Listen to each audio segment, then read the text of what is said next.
What is up, Nintendo Land? Welcome to Nintendo Open Air Podcast. President Kimishima is replaced by a Pokemon? Expanding the circle of smiles? Anytime, anywhere, with anyone, and a richness of online features. It's been a crazy week in Nintendo Land. Tonight we will break down the craziness in detail, including Nintendo's financial results briefing for the year, the following Q&A, plus we'll discuss the new Pokemon in charge. So pocket your Pikachu, full screen the video, and get ready for the latest Nintendo news. Alright, before we get into the briefing tonight, I do have some interesting numbers, some very good numbers from Nintendo.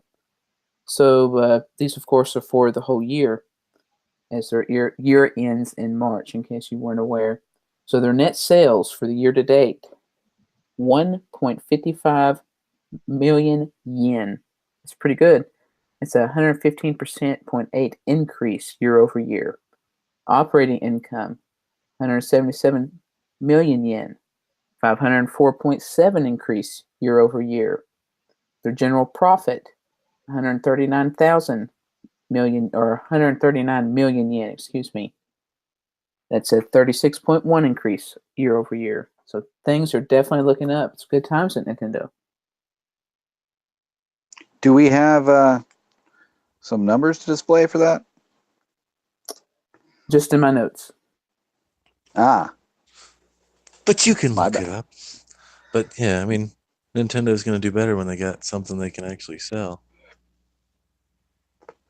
Yeah, of course, I'm not as optimistic about the current quarter. You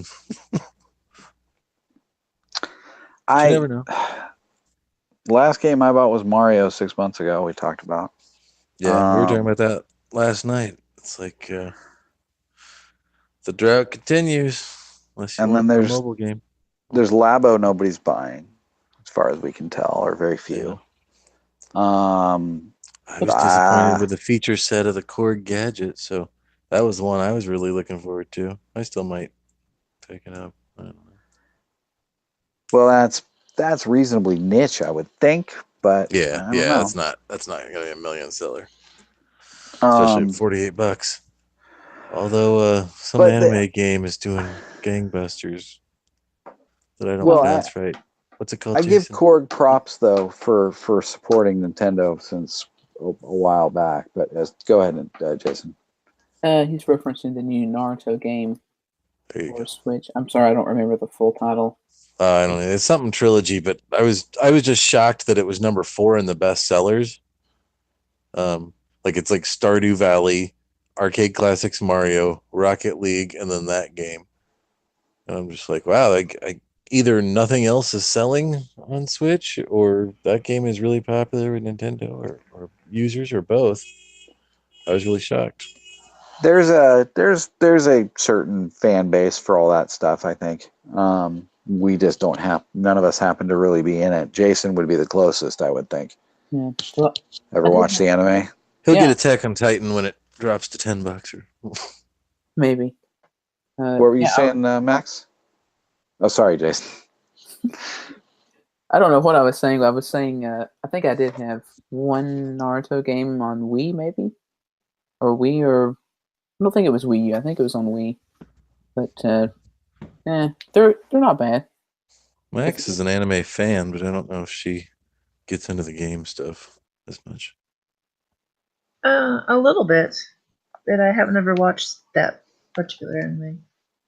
Well, are you into the Attack on Titan Switch game? I haven't really heard much about it. You know, I keep browsing it. It's on, one of them is on sale right now on the 3DS, I think. The second, were there 2 games released on the 3DS, Attack on Titan? I think so.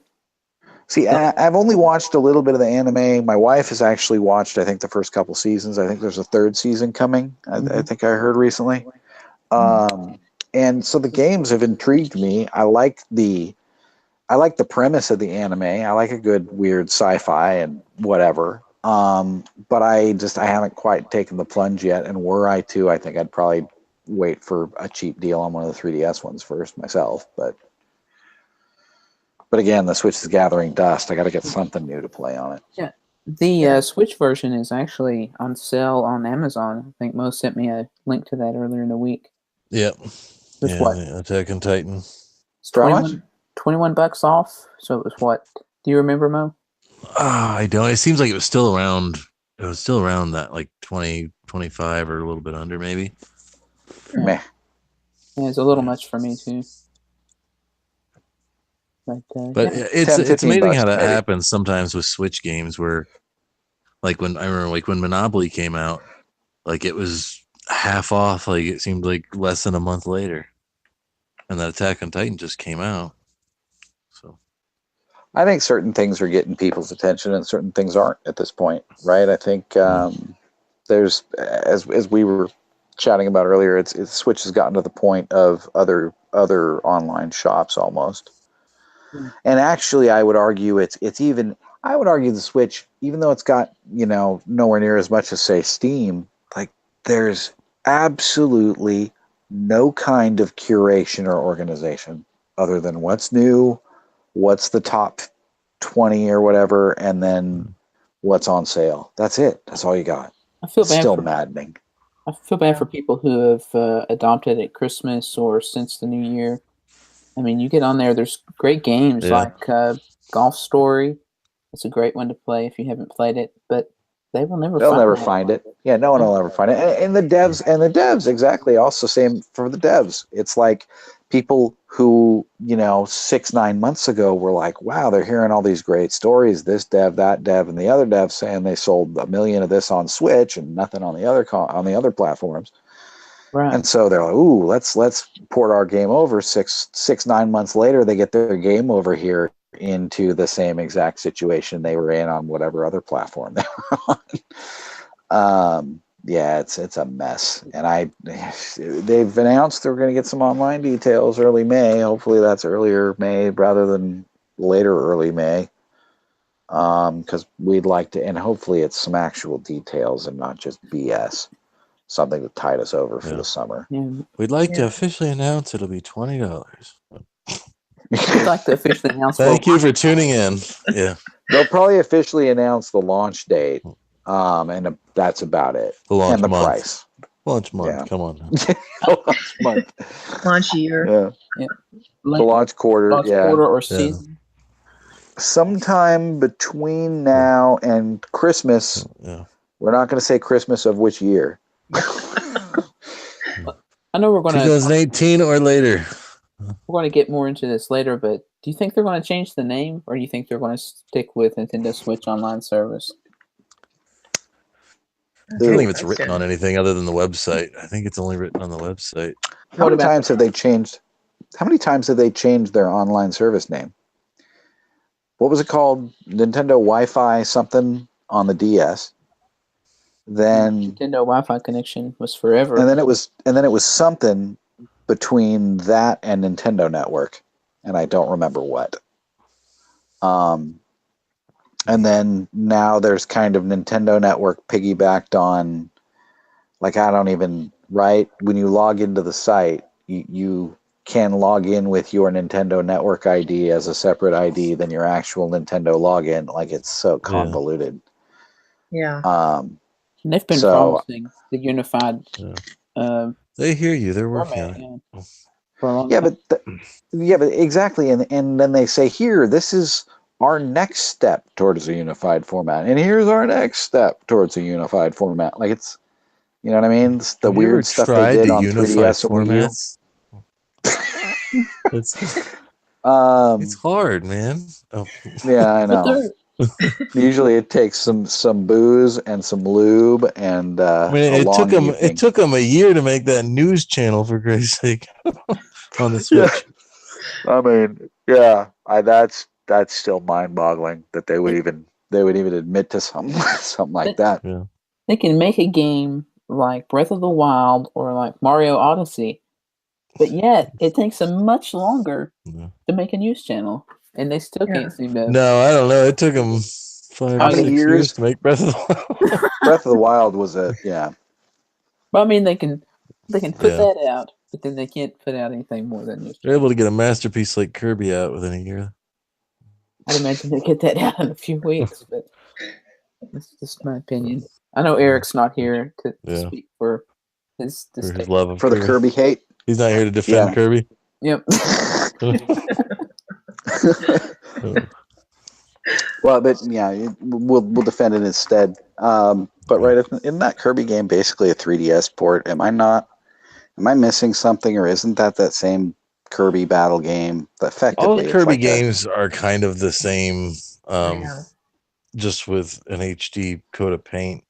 Yeah, But I don't know. and From maybe, what I've played, I don't maybe a know if little it's. bit of. I didn't play the 3DS one.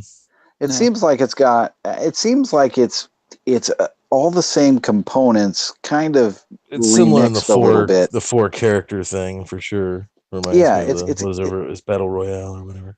Yeah, it's got, but they added more of a story mode and whatever. But that's really, it's kind of like, right. It's like they took the last 3 Kirby games on 3DS and just remixed them into a Switch game. But you got to realize when you say story, the story for any Kirby game is Kirby wants a piece of cake. Walk to the right. Oh. It's been gone. It's gone somehow. Somebody's taken it, and he has to get it back.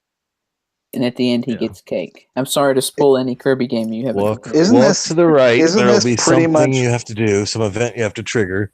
Isn't this like how every daydream you have goes, though, Jason? Pretty much. Cake. Oh, you're getting at my love for cheesecake, I'm guessing. Yeah, well, yeah. Or for proper, macaroons. like, you have a particular love for fancy desserts, I would say. Yeah, if I'm going to eat a dessert, it better be good. Yeah, you don't better want be fancy, damn it. You don't want some cheap bowl of ice cream. You want a nice, proper, fruity cheesecake or nice, macaroon with a good. Yeah, no, I get you. I agree. I'm the same way. I like quality in my confections. But then again, I also can appreciate like a Slurpee, which is Slurpees are their own thing. Those are fantastic. Probably and their own Anyway. thing. But you can't compare it to like a creme brulee or a I understood. Right. Yeah. All right. Anyway, we should probably reel us back in Before we get meringued down and all this stuff. Oh, there we go. I haven't had a good meringue in a while. All right. Before we go any further, we're going to get into the actual financial report right now, and I'm going to pop it up on screen. So we'll be discussing it, and you can actually view it live. I think you should be able to see it on all the platforms. If you're on YouTube. If you're on YouTube, I don't know if Stitcher does video or not. No. Everything else is just audio, so this will be YouTube exclusive just for you guys. That's right. If you don't normally watch on YouTube, pop in for it. It's good stuff. All right. So first off, we've got the plan initiatives for the year ending in March 2019. So, of course, this is still done by President Kimishima, of course. So scrolling through, first big thing, Labo. Very Nintendo product. It's not the same as typical video game purchasers. And this is my favorite part of this whole little blurb. You can read it for yourself, but it's mainly bought by elementary school children and fathers. So there's your target audience, if you were wondering. Yep. I admit to that. I'm in one of those demographics. Or fathers with elementary school children. I don't have my kid's not elementary school yet by any means, obviously, but yeah. Well, Barry picked it up, and he seems like he's been having fun with his kids with it. Right. Yeah. They did the house and everything. Like totally. I wish I had kids of that age. I wish my daughter were old enough. I mean, like I totally bought it with the intention of putting it in a closet for 5 or 6 years. You can get kids, man. Brad Pitt's done it a bunch of times.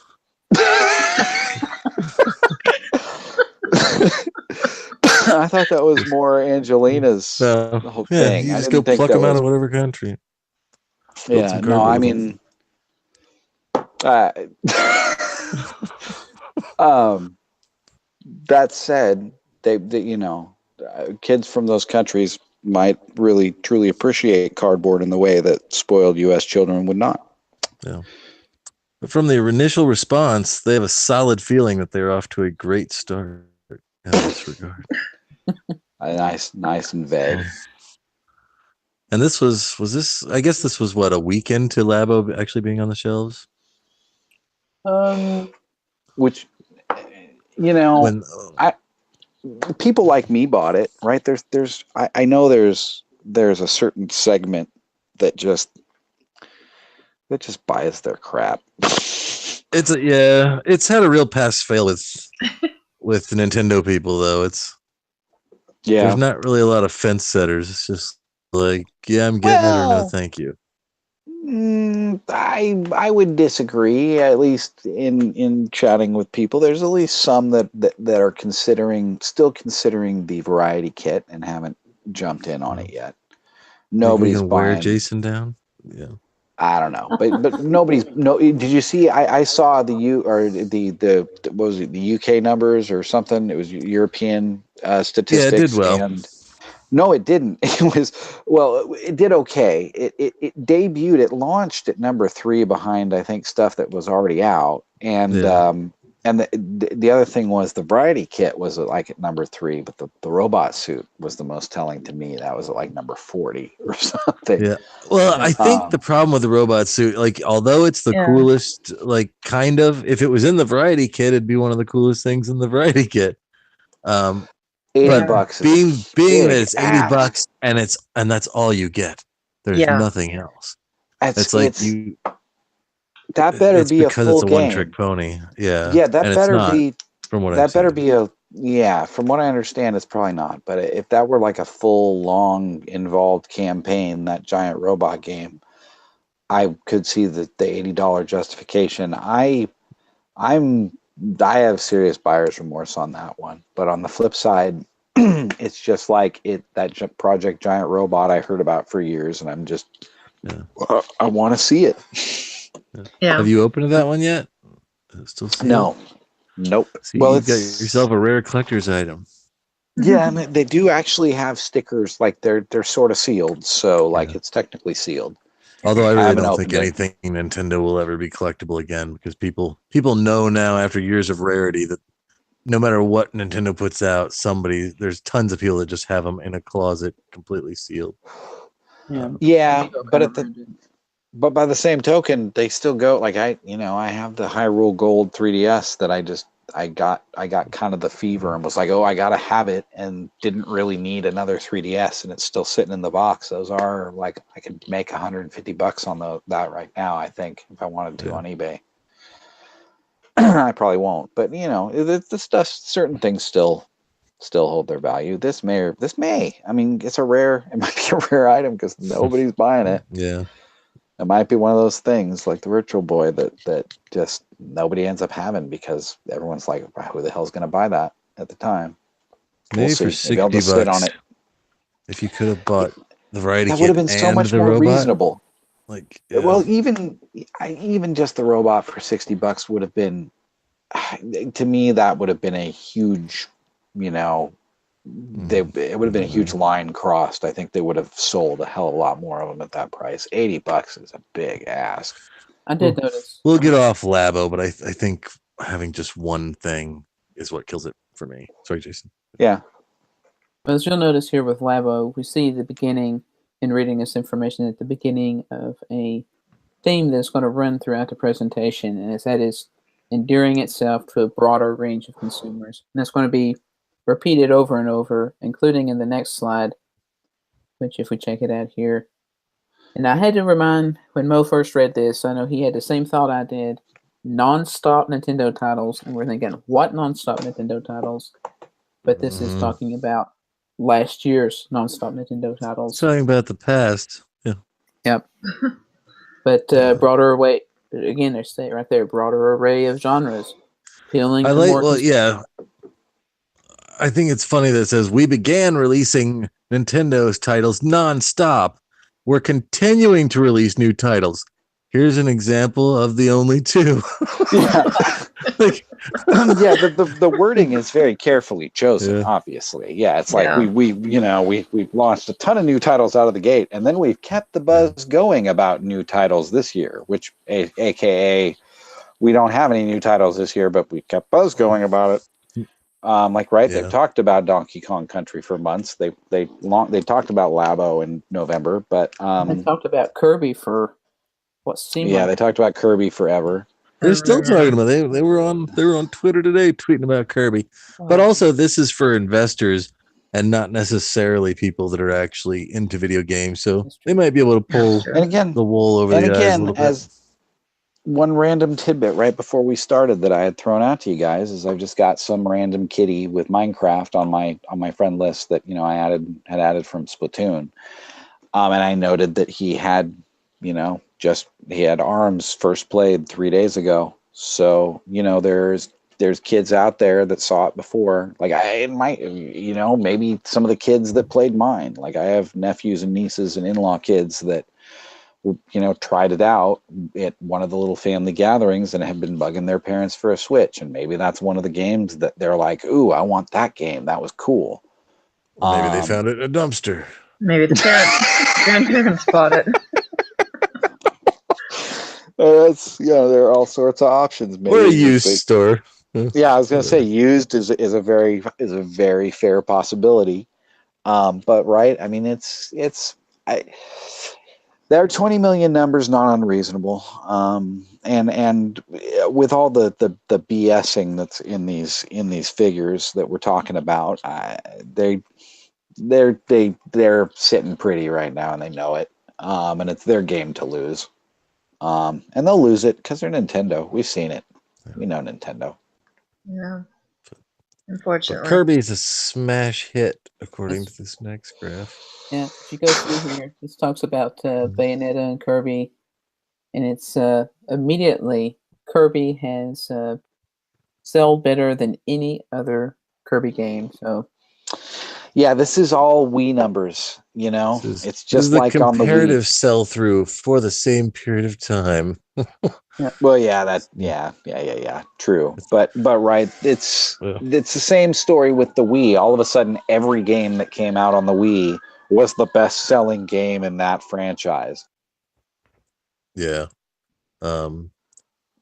So it is what it is. The Switch is taken off. Therefore, whether it's a good Donkey Kong Country game or a bad Donkey Kong Country game, it'll be the best-selling Donkey Kong Country game, at least since the Wii one. Yeah, right? they always skew it. It's like in Star Wars when Obi-Wan says, "So what I told you was true from a certain point of view." It's like that's every like Nintendo statistic ever. Yeah. They do that though when they do that all the time. They do that with boxing, with baseball. Like they're like, this guy has the most home runs for somebody who's left-handed and has 6 toes. In the month of April. In the month of April, it's like they can. There's people who dig through that's like, this has got to be a record somehow. Yeah, qualifiers. Lots and lots so of I feel like qualifiers. Nintendo does that where, they find it. Bayonetta 2. I expect to see a title very much like the Bayo 2, or a slide very much like the Bayo 2 slide here for Donkey Kong Country Tropical Freeze in the next Especially now. Yeah. Yeah. But good comparison between Wii U version and Switch version sales, which is not too surprising. Yeah. Apparently, if people own a system, it helps the sales of the games that get released for the system. I guess I'm kind of surprised. I mean, Bayo did so well on the Wii U because it's every game did really well on the Wii U for the Wii U's install base just because we had nothing else. There wasn't any games. Like every game that came out for Wii U was like a 50% attach rate because there was like half a dozen. Although it's still not crushing it by that. I mean, that's what I mean. If you look at those. That's what I mean. I kind of expected Bayo to do better in Switch, and it's doing all right. It's doing pretty good. But I guess there's still a lot of Switch owners that were Wii U owners at this point. Yeah. Yeah. And so we already got them both. That's right. All right. Now they're going to start talking about their digital business, which they say is comparing it to previous years. It's, of course, doing better. So I think this is the more interesting graph here. And as you can see, it compares it since fiscal year of 2013. It's a slight increase and then a dip for Wii U, I assume. Yeah, But which what is still happened in kind of surprising. 2016? I guess that's the well, it says for fiscal year of 2017. That would be the last year of the Wii U, right? Yeah, that's a And painful looking graph. 3DS we thought was dying. So I mean, there just really wasn't shit. I mean, there was a big drought with Nintendo kind of on all fronts. It's like they weren't really committing hard to the 3DS. They pretty much abandoned the Wii U. So Yeah, that was the thing. Is I mean, the 3DS has been kind of the little handheld that could and whatever. But remember, the 3DS didn't really take off at the beginning. They really had to slash prices on it to get it going. yeah, And like it actually, it seems like it's doing the best numbers of its generation in the end of its life. So it's like when the Wii U failed, having to fall back on the 3DS. 3DS was doing okay, but it's really the weakest position I think Nintendo's ever been in. Because even in the GameCube and the Virtual Boy era, they had the handhelds were just doing crazy. yeah. And here the 3DS was doing all right. It's holding its own against cell phones, but it's not it's not anywhere near what the GBA was back in the day, or the Game Boy Color even. That was I the think it's got a Pocket tough era. road ahead of it. With especially for anything not Nintendo, because I think Nintendo, it's going to be one of those things like the Wii U, where Nintendo is going to be the only one developing, because nobody really cares. None of the indies are going to really care unless it's also coming to Switch. Yeah, I don't think we'll see much of that, even not as much as we would have previously. Yeah. Well, just week to week now on the 3DS, you don't see anything. Every once in a while, you'll see a new game. Yeah. I'm also Right. not really looking anymore. No, For some reason, I've just kind of started, I check every so often, every couple weeks, right? Because you got to hit eShop once a week anyway, right? Yep, got to for my Nintendo. that's right. Yeah, exactly, for your My Nintendo coins. So I actually do check, because the 3DS, because the Wii U, I can't remember last time I saw a new game drop on the Wii U, and like usually that's big enough news that it hits. There my was one 2 news weeks feed. ago, and it was free, and it was, Yeah. believe it or not, the best seller, and still is the best seller at $1. Exactly. Well, that's the thing. It's probably the bestseller, but right, that's probably the free numbers that are ballooning that. But Yeah. that's the thing. That was the first new game released on the Wii U, and I don't know how long, and so it was news. Like, we all knew about it. Yeah. It was in all of our news. It's like when feeds. Just Dance comes out on Wii every year. Yeah. It's like, Yeah.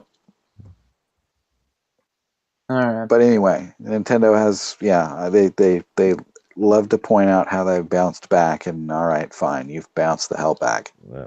One thing I wanted to point out about this little chart here is this includes add-on content for the Switch, which is not something that was really a big deal on the Wii U. That means Breath of the Wild DLC, right? Yep. Well, there was some. They in the early life of the Wii U, no, but in the later life, they were pretty. But they didn't pretty sell common. it. Yeah, they had some sell it. Mario Kart and Smash DLC, I guess, but Yeah, they didn't sell it as hard as they've been selling it for the last 6 months. And this is early enough probably to include Splatoon 2 pre-orders. Yeah, they've been up, so that would be at the tail end of this. That's pretty much become the standard. I really hope they don't do it with Odyssey, but that's become the standard. Is an extra $20 gets you more Nintendo magic to be described to you at a later date. I think people are expecting it. I almost expect a Luigi's Mansion level or something. I just realized like a few months ago that the boos are nowhere in Mario Odyssey. Like, that's one of the things that's not in Odyssey at all. It's interesting. And they're always in every Mario game in some form. So they need to do a haunted level or something. I guess you've befriended all the boos, and now they all wear hats. Yeah. Could have some interesting game mechanics there if you could go through walls and things. Or they've all been reincarnated as hats. Yeah, man, I want to possess a boo. That would be badass. For whatever it's good for. Yeah. Boo the mustache. That'll be for. I'm sure I'll be able to possess a boo for $20. That's right. Well, the Switch is a year old. That's right. So it's officially 1 year. First fiscal year full of Switch. So pretty interesting. Year and 2 months, really. Yep, that's right. It's like All they're right. selling it to the investors. Yeah, they're pretty much just here. They're repeating everything. They've even got these terrible pictures here of families enjoying it in the wild. Wait, you can share JoyCons. Oh, I remember seeing those. Did we look at those pictures Yeah. last time? I think these were Was that in the last previous- briefing? Like I remember the Yeah. grandpa. Yeah, it's like here, Grandpa.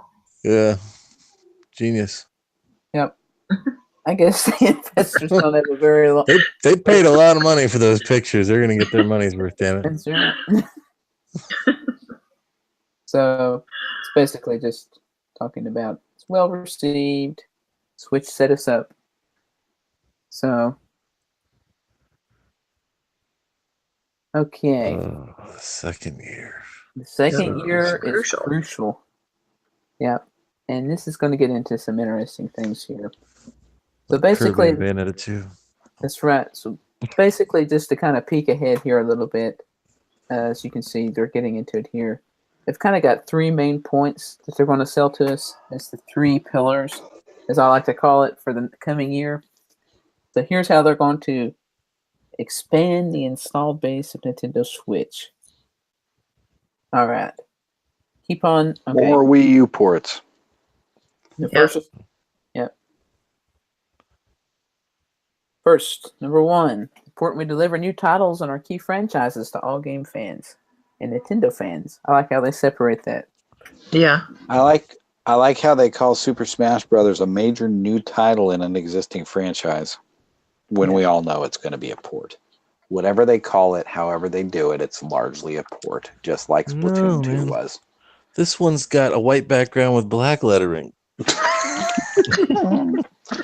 It's all monochrome. I just noticed that. It's no, obviously a new. no It's flame. obviously a new game taken from a photocopy machine.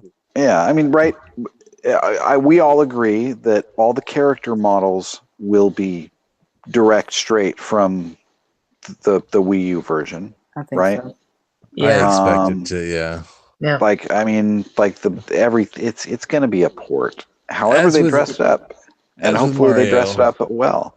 Or with Mario Kart, I expect, maybe a deluxe, maybe mashed up some 3DS content into them. But yeah, I think technically it'll be a new game, in as much as the content's never been offered on the same cartridge before. And for me, it's a purchase because I just have to have it for the social aspect and the family gatherings. Is it a download or a cartridge?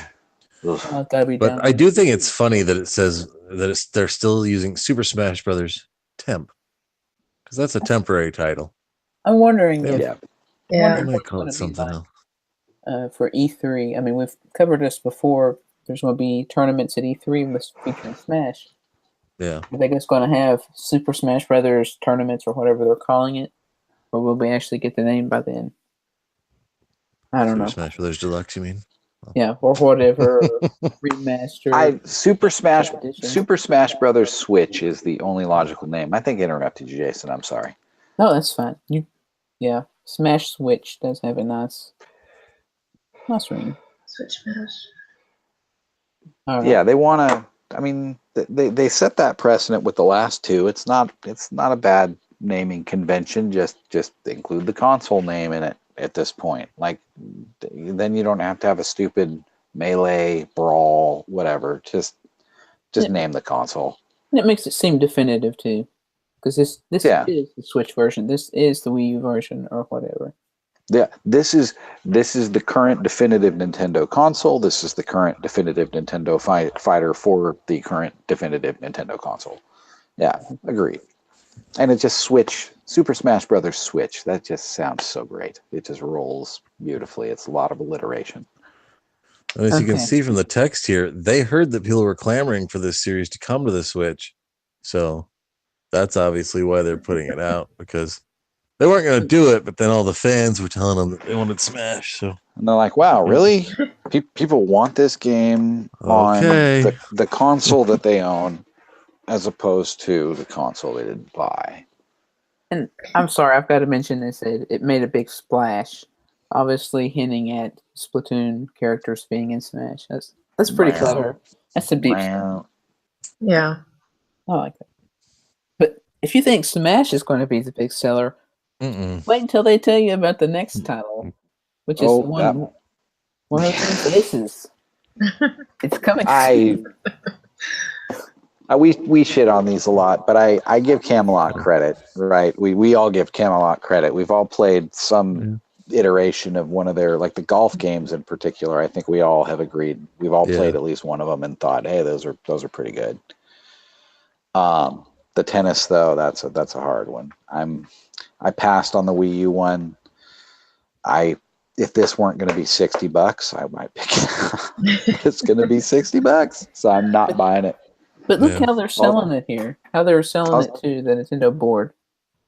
The hardware title that consumers can continue to enjoy in ways that fit their different styles of play. Okay, anytime, anywhere, with anyone, as I mentioned in the opening. Hey, dude on the subway, can I challenge you to a round of tennis with Joy-Con motion controls on the way to work? Yes, you may. Thank you, good sir. Other people can watch us, and they can pick our pockets while we play this. In fact, Nintendo read your mind and goes ahead and mentions this.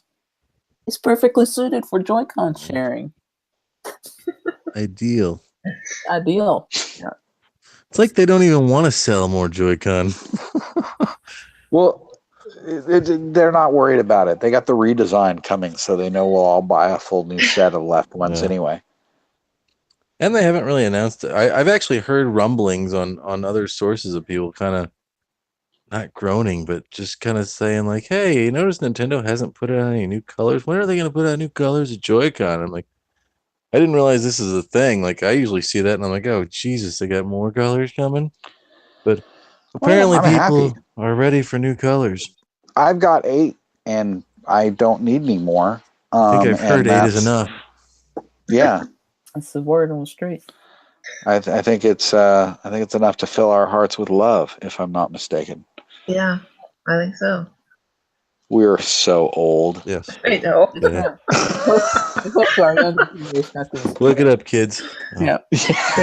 Look it up. I am happy that Nintendo does mention here story mode. And I think that's something that they've maybe overlooked and something they need to focus on a bit more if they want people to take this out. I don't know about you guys, but I don't have a way to connect to Wi-Fi when I'm out, and most of the time that I would have my Switch with me, which would be on a road trip basically, or you're not really going to connect to Wi-Fi somewhere unless you're at a McDonald's, or you have it in your car. Or but I don't know how often a random game of Mario Tennis breaks out in a McDonald's. I live more in a citified area, and B, I have tethering on my phone for. If you got a fancy phone tether. Yeah. And you've got unlimited data because this would, playing Switch on your phone would eat data. Oh yeah, totally. I do not. No, it's.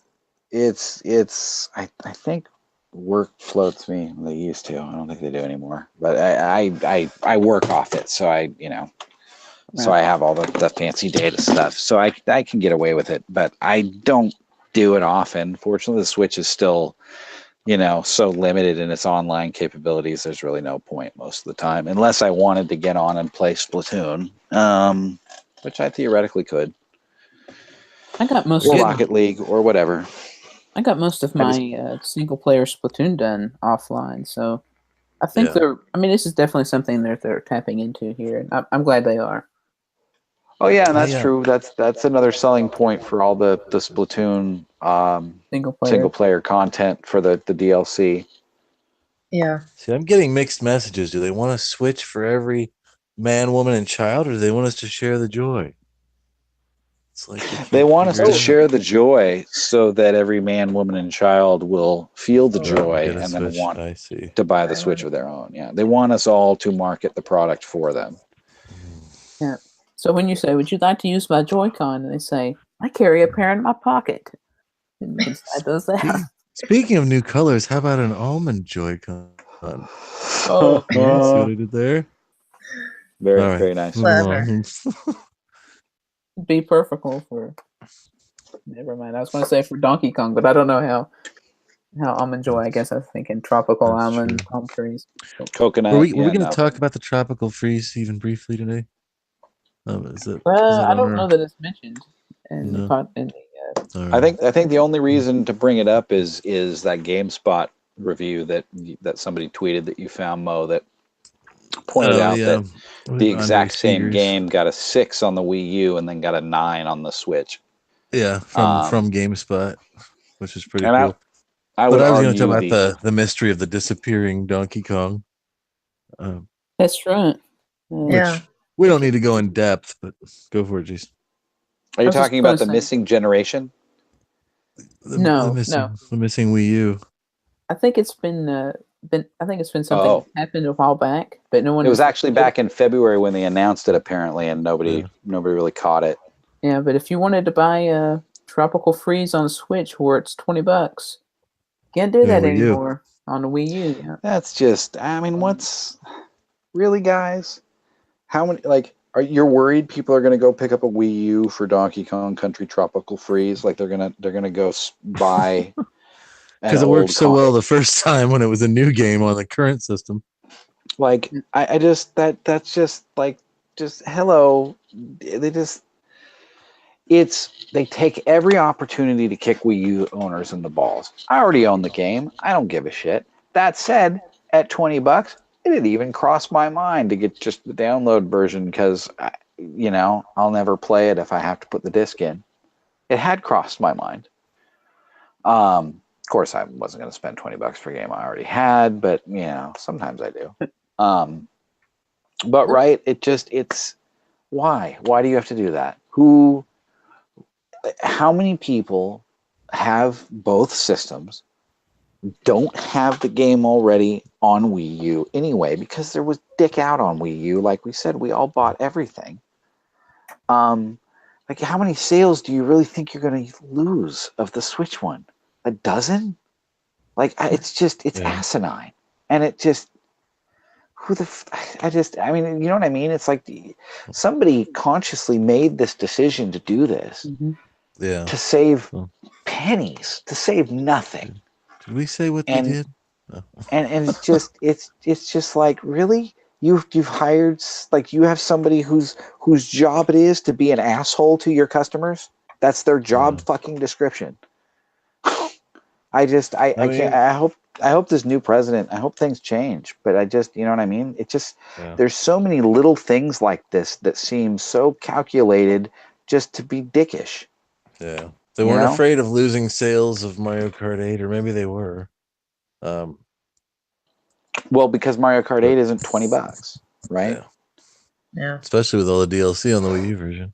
I mean, well, in here it's this. There's nothing new to this game other than this easy mode, right? Whereas Mario Kart 8, at least they included the frigging battle mode that should have been there in the first place.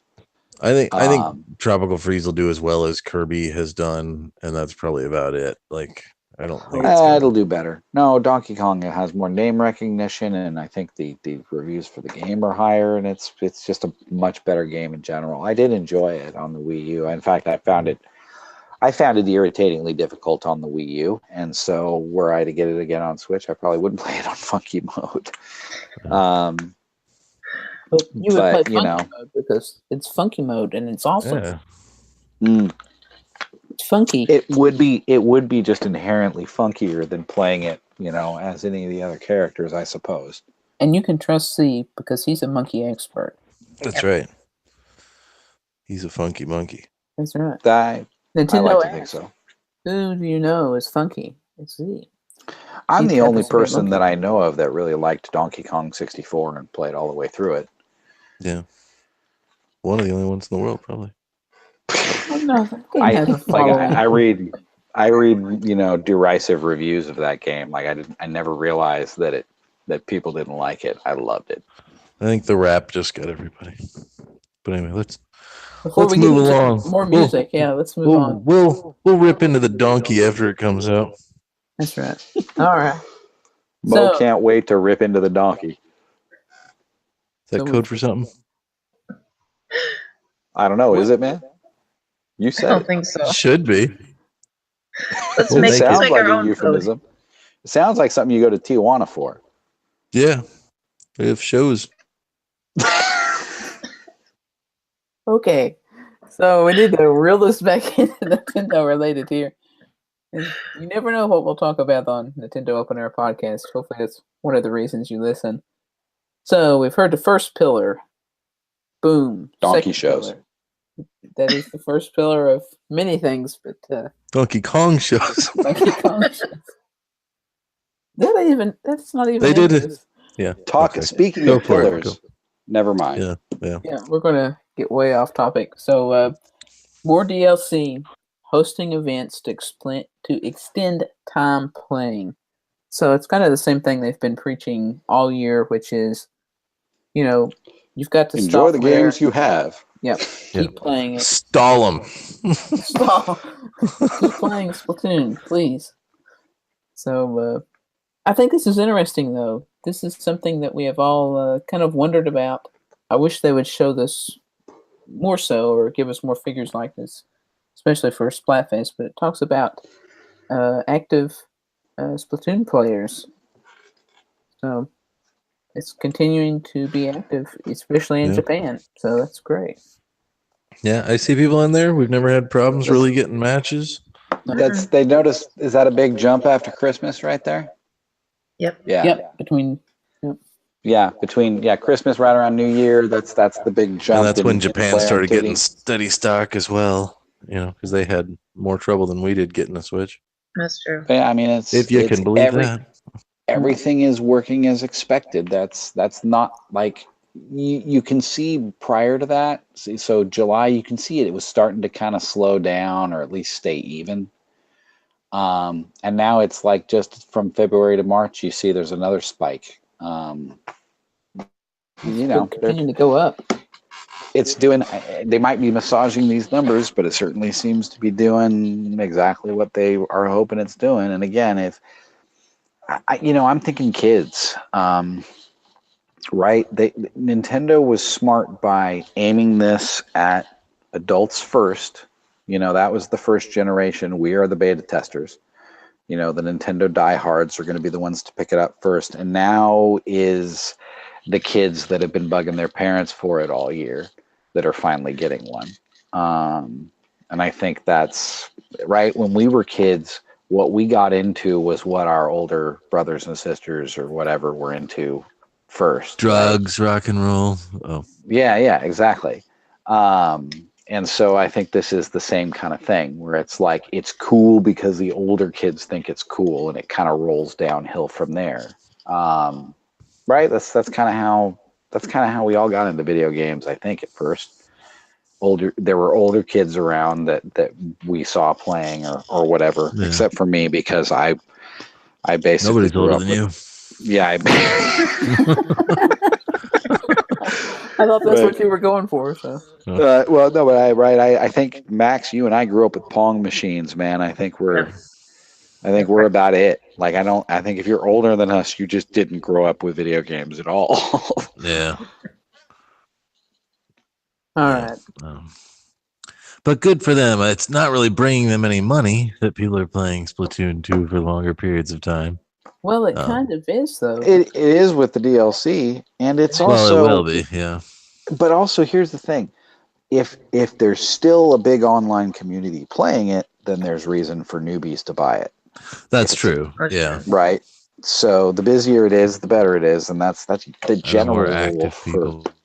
The more active and the more people are playing it, that's just a positive for any online game. That gets people, like you got into Rocket League years after it came out, and you have put 900 hours into Rocket League over the past 6 months. That's just mind-boggling to me. But you're the third winningest on the Switch, if I'm not mistaken. Yeah. But I've also put 900 hours into it, so that helps. Yeah. But that's just insane, man. You're like a legit gaming celebrity. You need an Elgato. We should all chip in and get you an Elgato board so you can stream to Twitch and get content struck. Well, I think then I would just be shown as the fraud I am. Actually, here's a question. You could stream Rocket League from your Switch to Twitch, couldn't you? You could do it through an HDMI if you had, yeah. Well, I just mean, and it's you're streaming Rocket League. It's nothing to do with the Switch, so Nintendo would have nothing to say about it, right? Yeah. Well, I don't know how Twitch works, but I mean, I know plenty of people that have stream Breath of the Wild and they'll stream Odyssey and stuff like that on Twitch. I don't know if it's just harder for them to shut down on Twitch, but it seems like that stuff flies better on Twitch than it ever does on YouTube. You'll have to try and find out. But anyway, I think we're off topic. But yeah. So another reason. So hey, there's DLC coming out.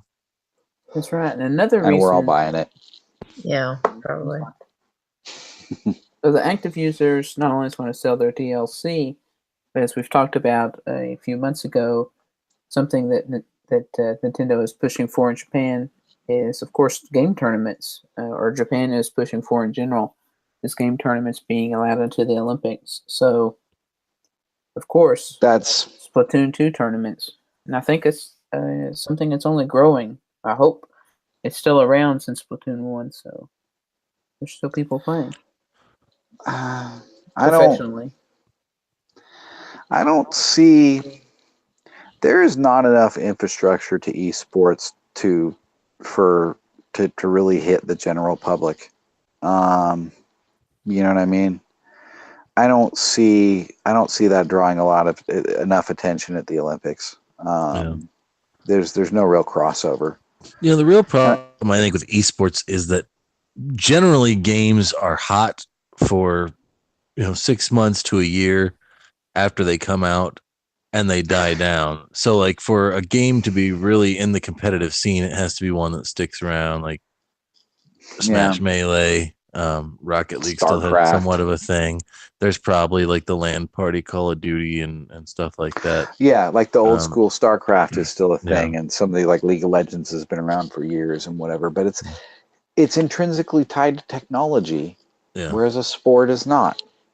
I mean, not to any real degree. And Nintendo seems to think they can just be like, this is a legitimate competitive gaming experience and people are just going to eat it up. Yeah, this is a new esport. Here you go, folks.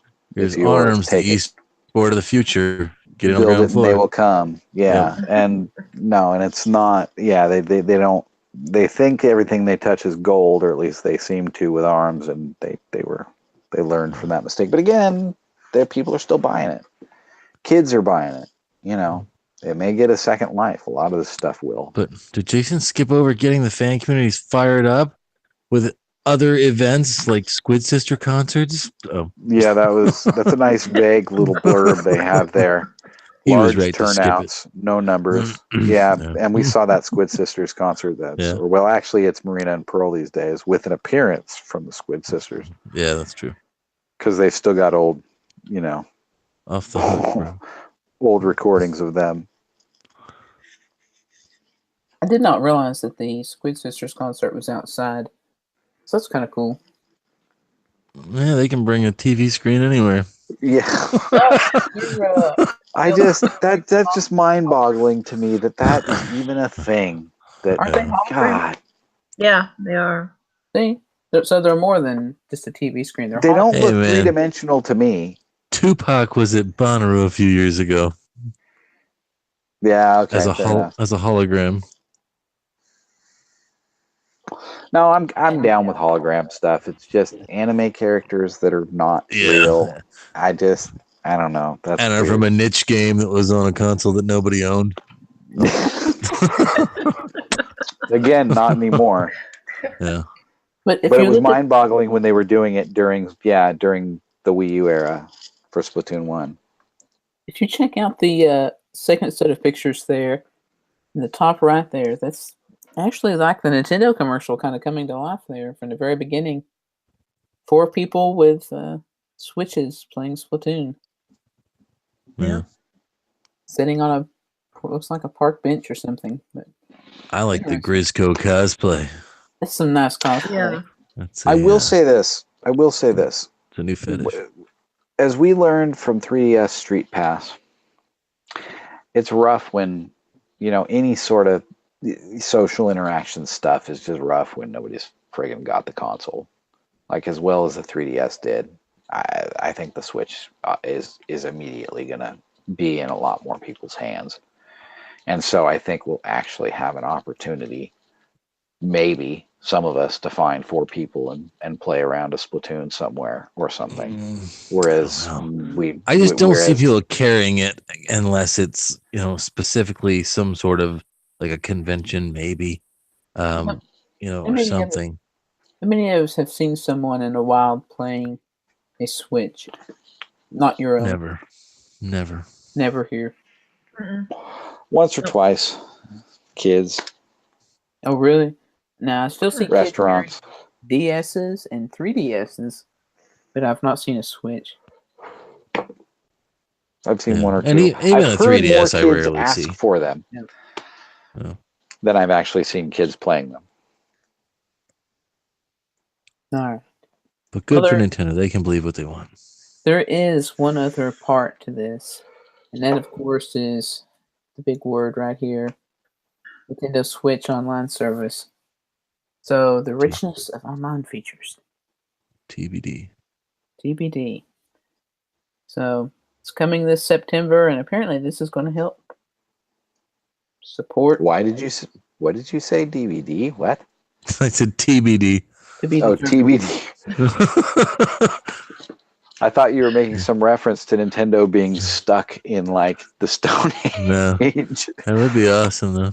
Yeah, but this is go ahead, Jason. I was just going to say this is kind of interesting that they're saying the online service is going to be something that's going to help carry pre-existing games, because this is still in the same section where they're talking about DLC and. Well, it's going to have to, because you won't be able to play your pre-existing games online unless you subscribe to the online service. That's true. Well, and see, I was just reading an article about certain games. I think we might have chatted about it as well, where it's like there's certain things that were free that are now behind a paywall. And it's like, how are people going to react that could play Splatoon online? And I think, Jason, you were mentioning, like, what if you suddenly just couldn't play Grisco unless you paid? What if you can't play anything unless you pay? Like, what about people that paid full price for Splatoon, bought the DLC, yada yada? Now you can only play single player unless you pay online service. Now again, we're all going to pay the $20, and it's a reasonable price for a year, and whatever. But it's just the principle. You think Nintendo should grandfather in the games that are already out before the online service? Although they've always said,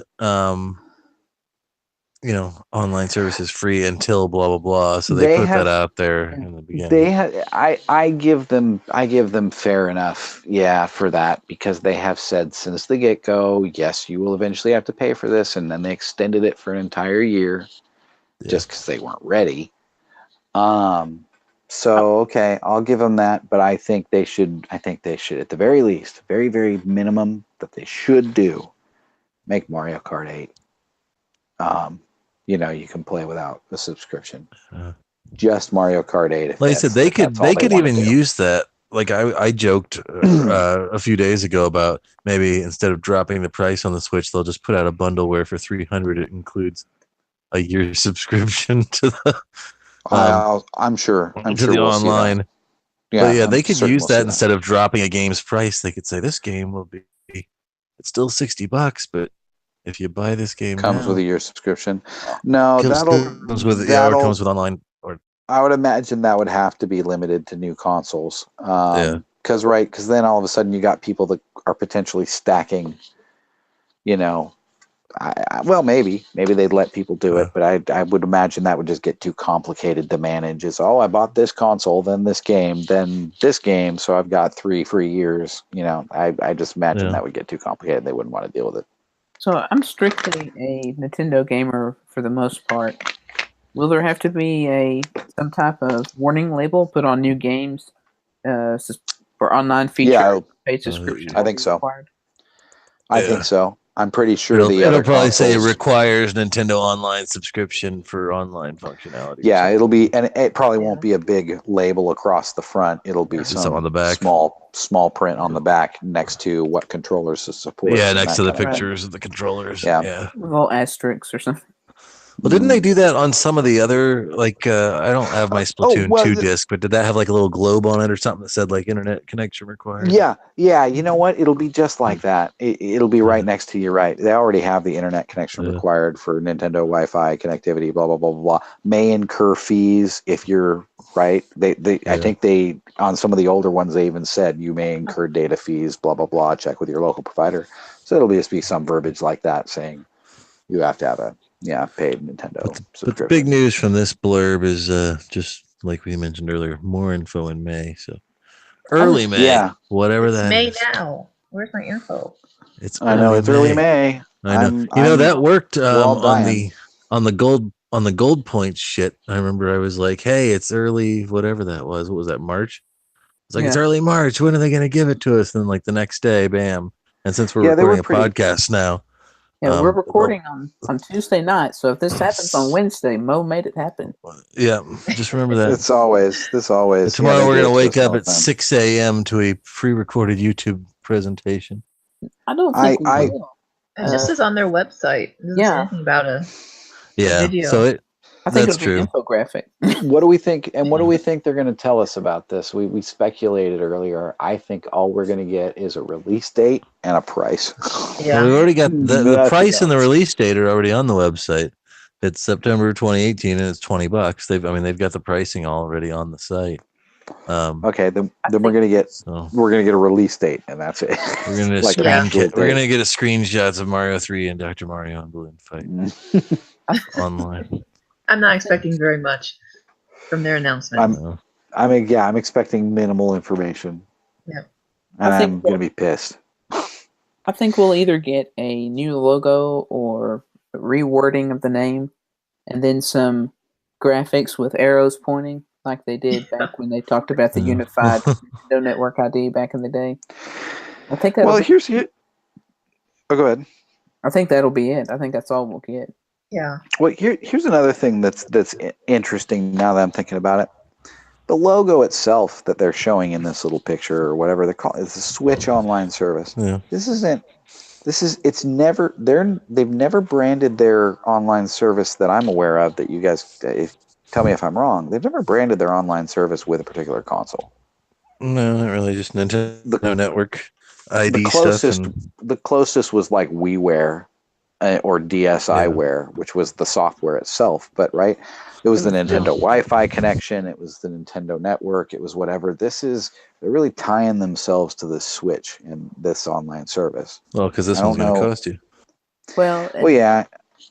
And this will apply to the 3DS, and perhaps that's how they're going to make that clear. Well, yeah, fair enough, I guess. It seems like they're really they know the Switch is the hot item. They know the Switch is on everybody's lips, and so they're doing the same kind of thing with the Wii, where they're all in on the Switch now, and I think they're going to burn it out. But that's just I think it's also a little bit of clever marketing here, because there's going to be cards in stores, and I've already got the app on my phone, and it's got the Switch logo. And that's what they're really pushing right now, is getting their IP in front of more people. And I think just having the word Switch. It's the marketing. It's Switch. It's over marketing like they did with the Wii.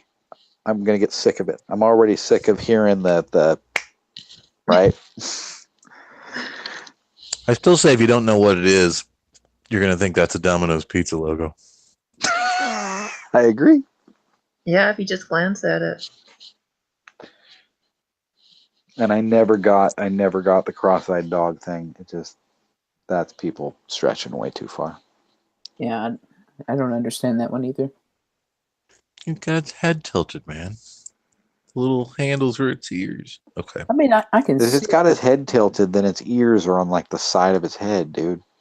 Sorry, it's like the sloth from the Goonies as a dog. Yeah, exactly. Oh, that's not an image I need to have when I see the JoyCon. Poor dog. Rocky Road? We're going old school Scroll tonight. fast. Here we go. All right. So we've heard the first pillar. We've heard the second pillar. And believe it or not, this is the third pillar. Nintendo's future. How I is got that a third pillar. My Nintendo Gold Points. That's your mind Wait. blowing right there. Yeah. My Nintendo Gold Points is their third pillar. Yep. Yeah. I don't know if these are necessarily profit generating pillars. These are just things they want to focus on, right? That's more pathetic than my third pillar. Yeah, this is how they're going to the pillars of their second year of Switch. So if you thought the game drought with this continuous flow of games was bogus, this my Nintendo selling Switches. The points program. I will say you can use your gold points right now to get Box Boy. I recommend checking it out. Can you? Oh, Oh, a discount, right? Well, But a not discount, that. yeah.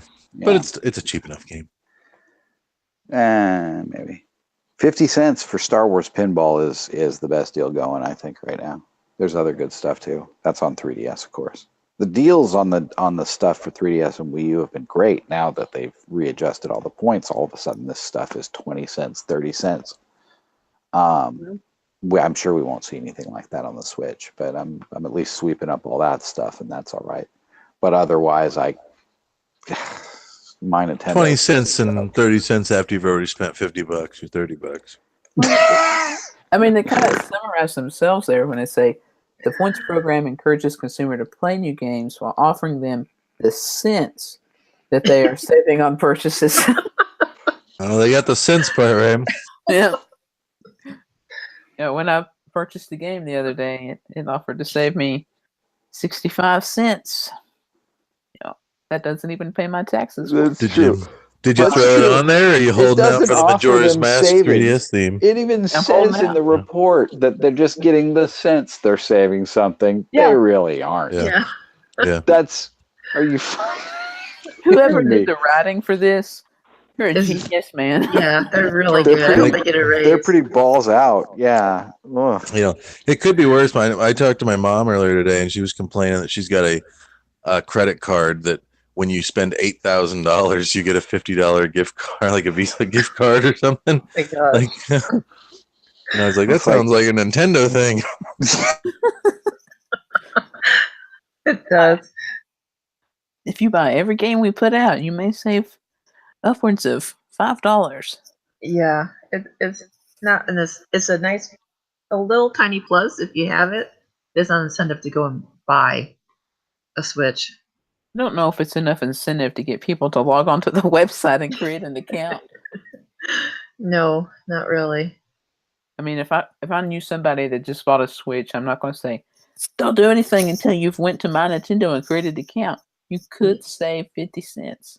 Yeah, I tell me, well, you want to do that, but it's not reason to be buying a Switch or anything. No, the discounts. I mean, it's something. It's nice to have, I guess. But just remember, this is the third pillar of how Nintendo is going to sell Switch in the second year. This is going to last until next March. Once the public hears about this, those Switches are going to fly off shelves. I just wonder what this is to the board of directors. So this is, money men here that they're presenting this to. Well, exactly. Yeah. That's the thing. That's the thing. These are people who don't necessarily know dick except investment. You know what I mean? They don't have any idea what's going on the ground. They've never touched the My Nintendo website. They're like, oh, they have some kind of rewards program. All right. They just got done telling them that Kirby and Bayonetta were like their big heavy hitters. They're out. They probably love things. The investors probably love hearing things like, we're giving them the sense they're saving money, but they're really not. No, that's true. We'll give them 1%, right? 5%. Oh, okay, we can do this. Yeah. I don't know. You forgot to mention what game you picked up, by the way, Jason, that you didn't use your 65 cents on. Oh. That's right. I did pick up Rocket League. I have been. Mwahahaha. I might have had some influence from someone. I don't know who it was, but somebody told me I should buy it. Someone who's Pretty much you're got subscribed to a Rocket League channel on Twitter. so right. Heavy drug users will try to justify their drug habits by convincing their friends to join them. And I think that's what's happened here. And I'm very sorry, Jason, that you've fallen into this. Hey man, I can quit anytime. Yeah, sure you can. Sure you can. I'll go ahead and admit this morning I woke up and I've been up a little while and I'm like, I want to play a game. I might Man, as I well need play to drop some into Rocket Rocket League. League. Yeah. Yeah, that's what I did. Before telling you, you know it, dude.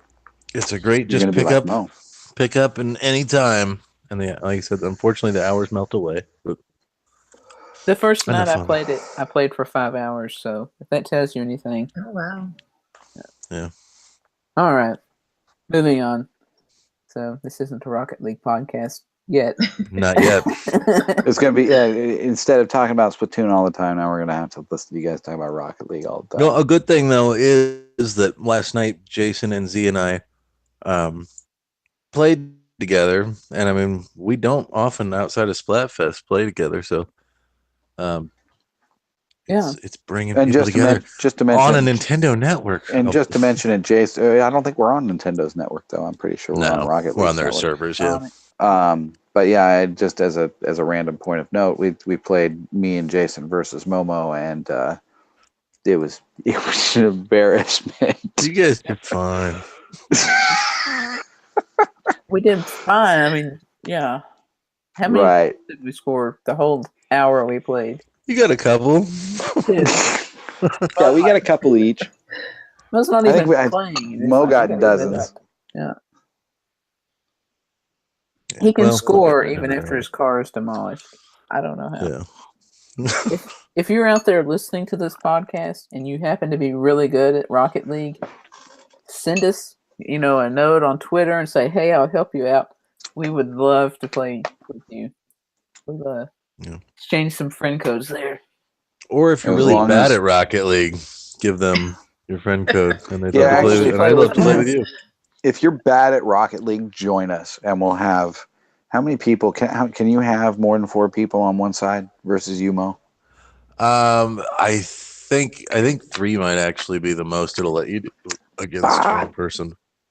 So we need another player. So yeah. We'll figure it out. Yeah.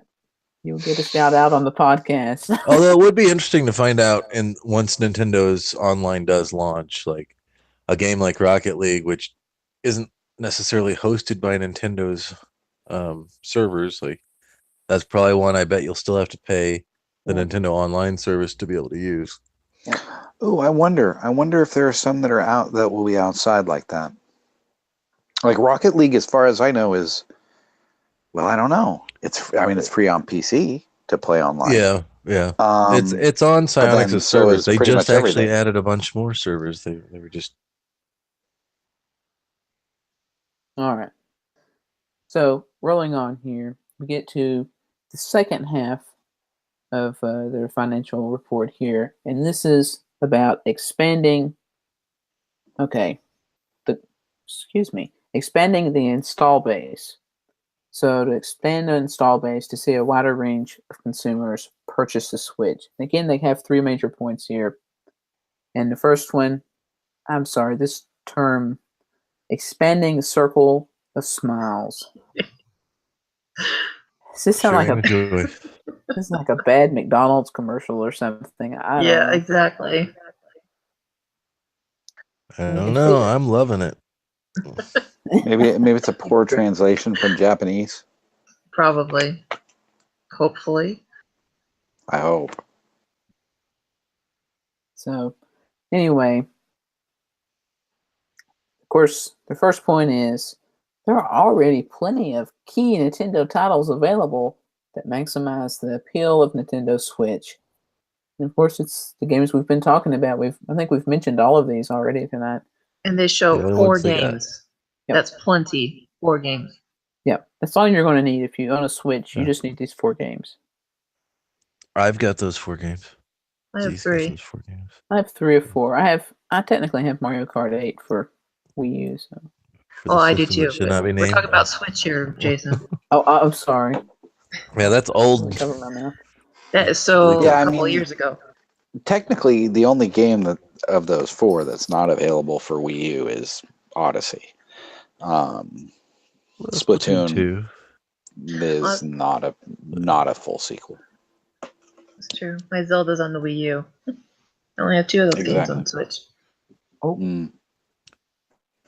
All right. If it wasn't for Grizzco, I would play Splatoon. I think that's a legitimate addition to the game. Yes, I love Grisco. There must be something I'm missing. I really got to try to play with you guys because I just think that's terrible. I hate. You haven't played enough. It took me quite a while to get used to it. It usually is a shit show with the randoms. But just, I mean, even still when it goes well, to good me, it's time. just, it's incredibly repetitive. No? Yeah. Just go in knowing you're going to lose and try to enjoy it. Yeah. But it's no more repetitive than playing any other mode in Splatoon. But you're not playing against people. You're just playing against stuff that comes up in a straight line most of the time, and then a boss that comes out every so often. And watching your team fail at destroying those. Yeah, if they really work on the teamwork and stuff. You need to play with us, because if you can play with friends and say, this is happening and this is happening, it does improve the experience.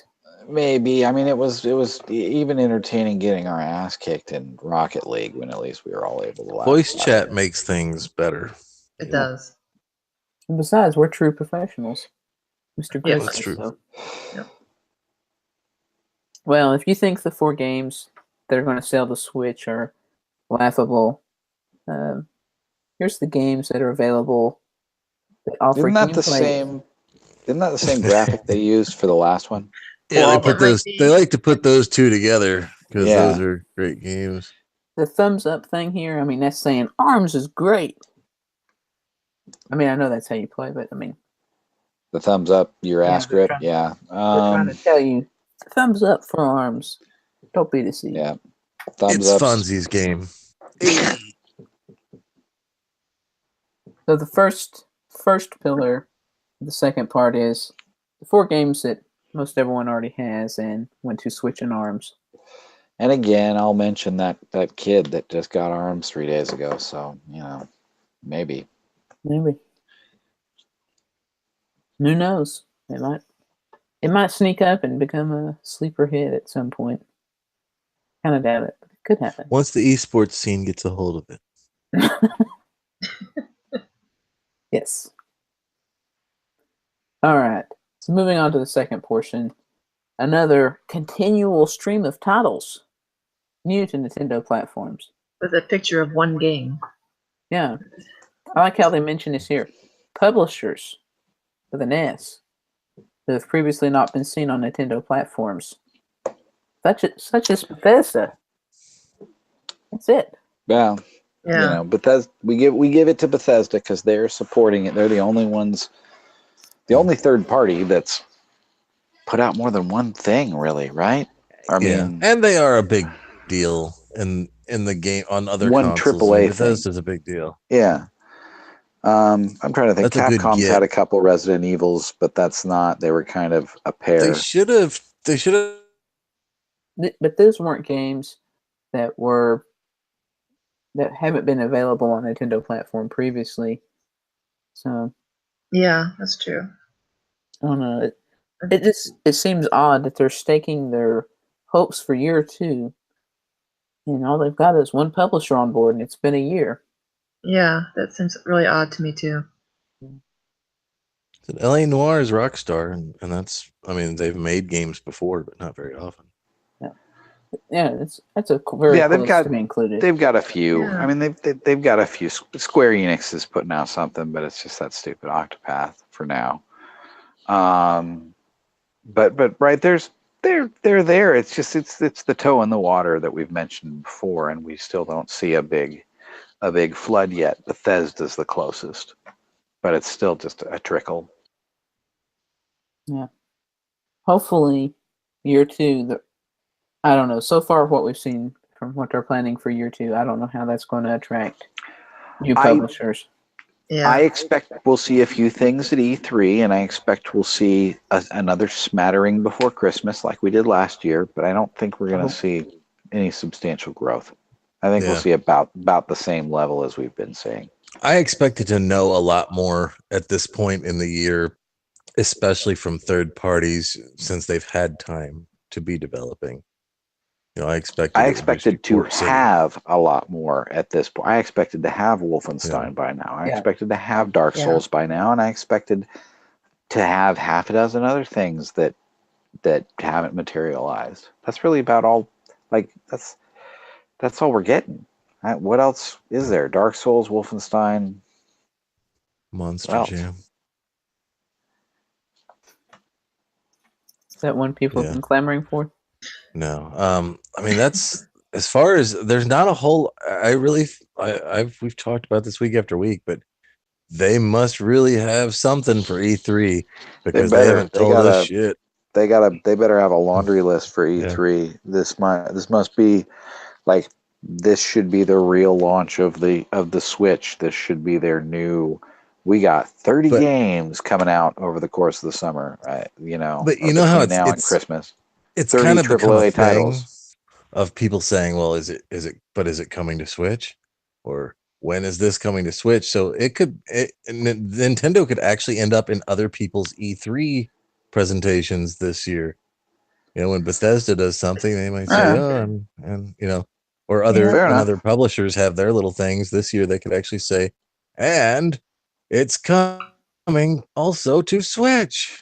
Because it'll be news. Yeah, it'll be for things for a big title like, the next entry in say Doom or Skyrim or whatever type franchise, to announce that we've been able to squeeze this onto the Switch is going to be a big deal for any of those.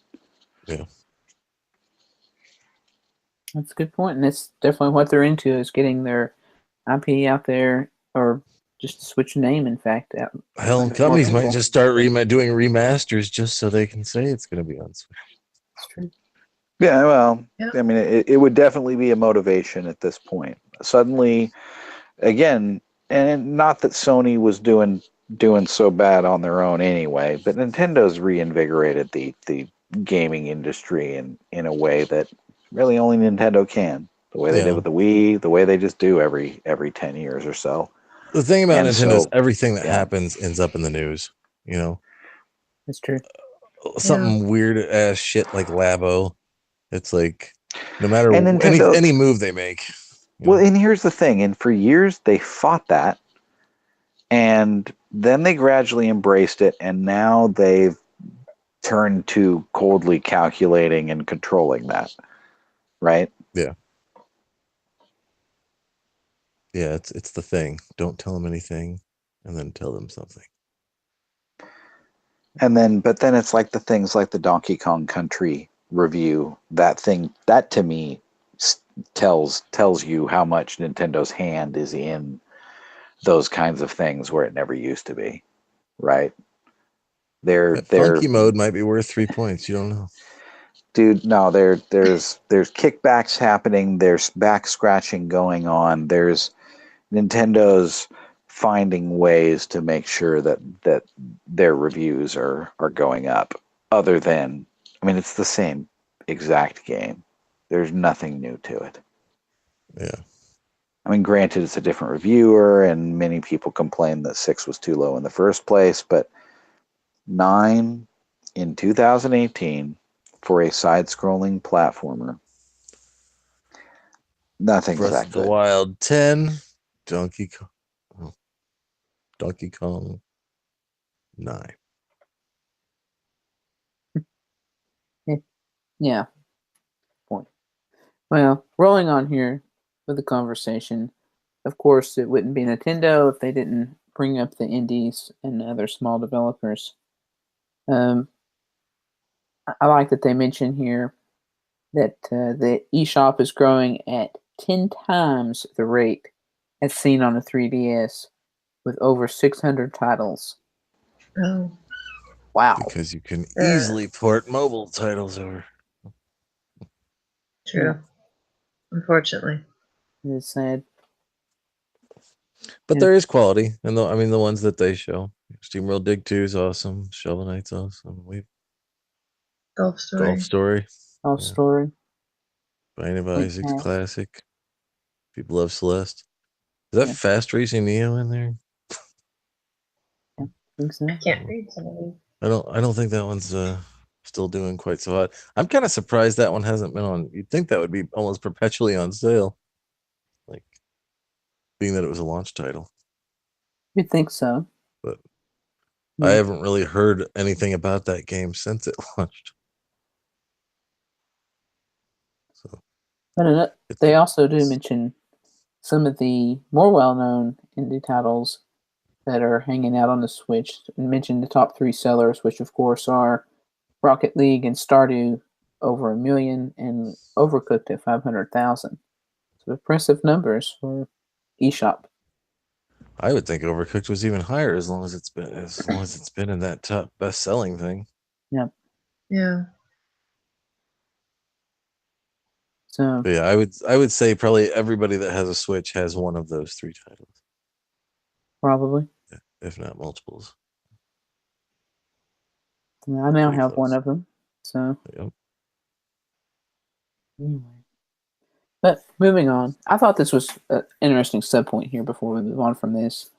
Is I didn't really realize this, but it seems that the independent games are more popular in the West and Europe and North America, and not so much in Japan. So, in an article I was recently reading, I noticed that the future president was mentioning one of his favorite games was Golf Story. So it's kind of interesting. I wonder if that's becoming more of the West beginning to influence the East some. So it's kind of interesting. Mike Pence? I'm just kidding. No. Oh, you said the future president. No, President Furukawa. Of Nintendo. Nintendo's president. Oh. Okay. Nintendo Open Air Podcast. We're talking about Nintendo. I get it. Yep, there we go. So here they are where they mentioned the top 3 sellers. Okay. So we've got new games coming, new genres. It's great. Of course, mention Labo again. Here we are to the 3rd point of part 2. In addition, Nintendo's providing new kinds of play with Nintendo Labo, which is very Nintendo. You hadn't noticed. Quote, very Nintendo. Yep. Quote. Somebody said it once. As is also being overpriced. Yeah, if Labo was like $50, it'd be a lot more attractive. Yep. I know. Even the 40. variety pack was 70. I had forgotten that. I mean, again, the Best Buy discount makes it a little more palatable, but yeah, God, that's a hard sell, that robot suit for 80. Yeah. If it was 40, I'd probably have it. Yeah. And like again, they need to start doing individuals. And again, we know, I mean, right, we're paying for the cost of R&D here. It's just like a phone game. When you're selling a bunch of cardboard, you're basically selling the physical equivalent of software. It costs virtually nothing to make, right? But it's the development that went into it that's the real cost. Yeah. So to try to sell it for $80, when guys, we know it's a box of printed cardboard, that you could theoretically sell us for $20-$30 and still be making a profit. That's just rough, dude. Like even 50, like $50, I think you said, Max, I'd do that. That's totally reasonable. You need to make money, but $80, man, 70 and $80 for those, God. And I think they need to do more to prove it's going to be an ongoing experience, that it's not just something you're going to play with for an hour and put away. Well, and also that they're going to continue to support and expand on it, because Nintendo's history with that is terrible, right? they launched. I've watched old Wii commercials lately, and you go and you look at these, and they show all these things that you're eventually going to be able to do with the Wiimote that absolutely never materialized. Nothing even close. And it's, you know what I mean? It's like, here you go. Here's this great new technology with all this potential, or this great new thing, and then they just half-ass it and then just let it die. And they have a long history of doing that, where they would produce some new cool add-on that only supported like 2 games, or Rob, right?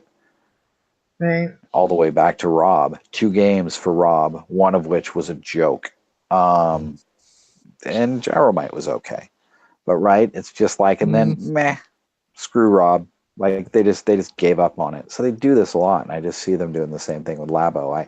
They probably, as we said, I think last week, they probably have another 2 in the pipe. But beyond that, I think that they're going to be done with it by Christmas. For $300, a Nintendo Switch Labo bundle. We're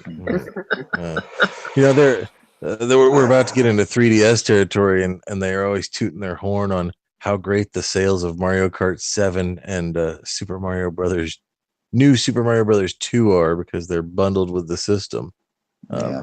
They could always bundle something with the system to toot its horn about how well it's selling. Artificially increase its numbers. I'm surprised they didn't do that with ARMS, right? We talked about that. Yeah. But here's the thing. Here's an interesting thought, though. Were they to make a Labo Switch bundle, would they necessarily need to include a dock? Right? None of the Labo stuff uses it. It's all about putting the Switch, having the Switch out separate. Yeah, I'd say throw that in there. We've talked about that too. If they'll ever do just a handheld without a dock, Well, that's what I mean. Maybe that would be their toe in the water. That would be their way to kind of ease into it. Their 250 point. Yeah. A bare Switch with 2 Joy-Cons and some Labo stuff. Yeah.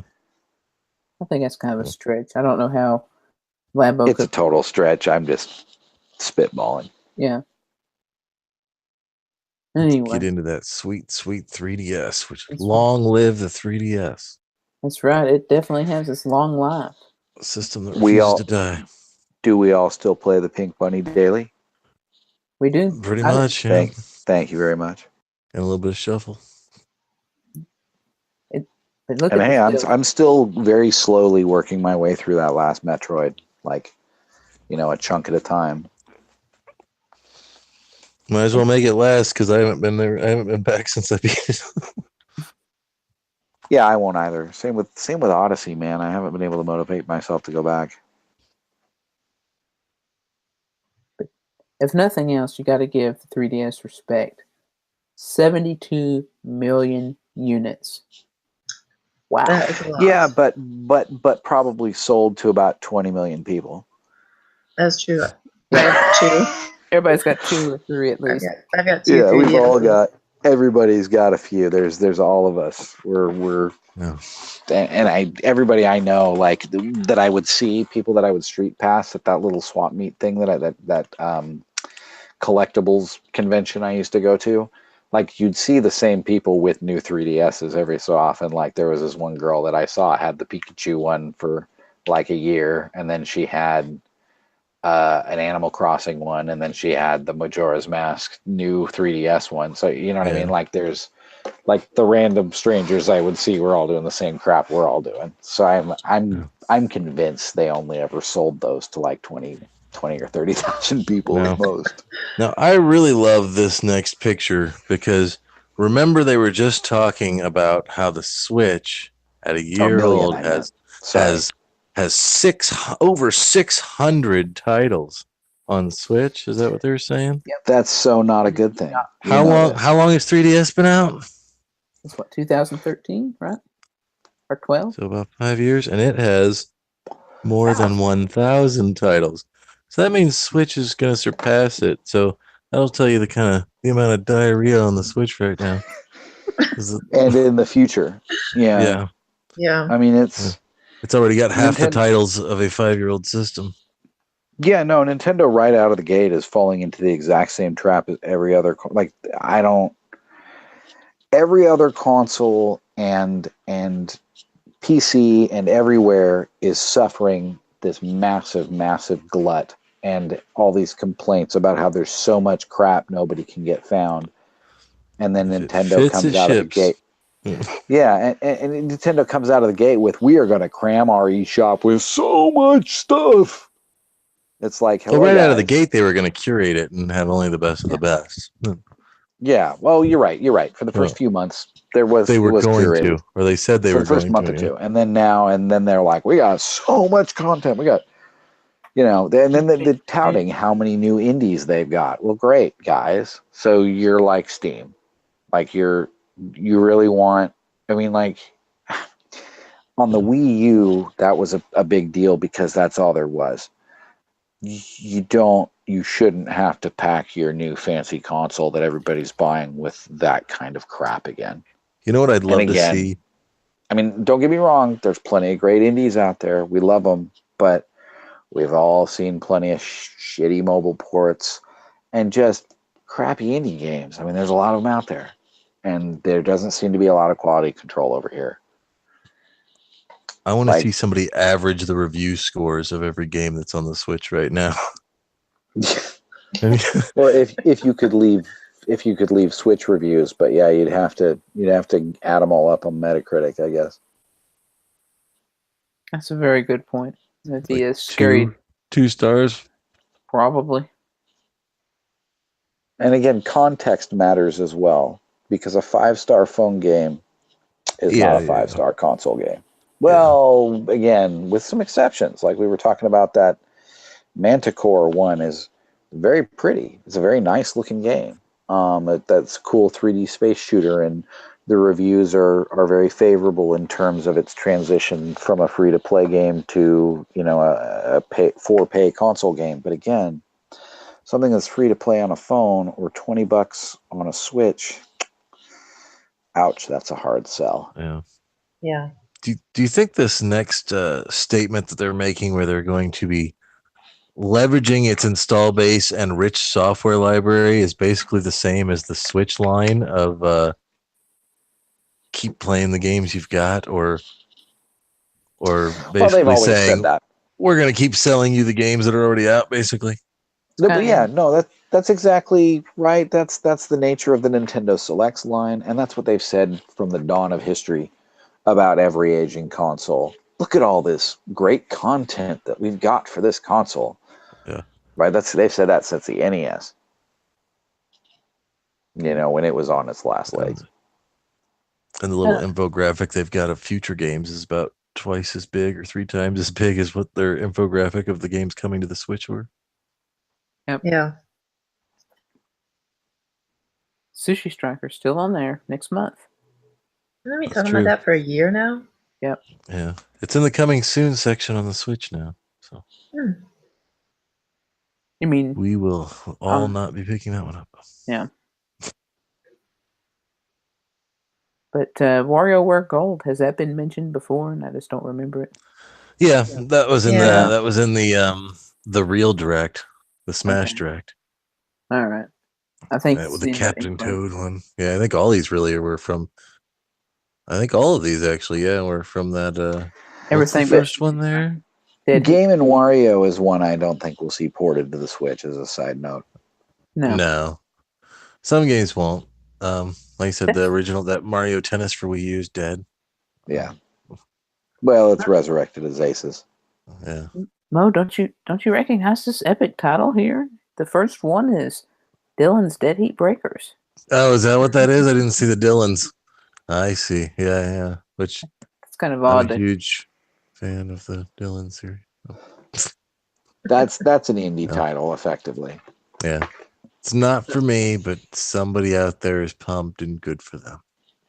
So I'm going to go ahead and bring this up since Eric wasn't able to join us tonight. Kirby rules. Kirby rules, and the 3DS is not dead. That is what he keeps saying. Is this enough, these 6 games, which is pretty much through their probably early 2019, is this enough to keep the 3DS alive? Can you say the 3DS is alive with these 6 games? It's on life support. I would say Captain Toad and Luigi's Mansion are big enough, legitimate enough Yeah, I mean to Luigi's say at Mansion. least that Nintendo's supporting the 3DS still. Yeah, but I think any third parties I think have left. Like I said, at this point, the 3DS is the Wii U, where Nintendo is the only one going to be making games for it. Yep. Well, Nintendo's not even making games for the Wii U anymore. Well, right, but I mean, there was that. Well, the whole period known as the entire span Lifetime of the Wii U's history. So that's where the 3DS is at now. Yeah, but this is a normal sunset for a console.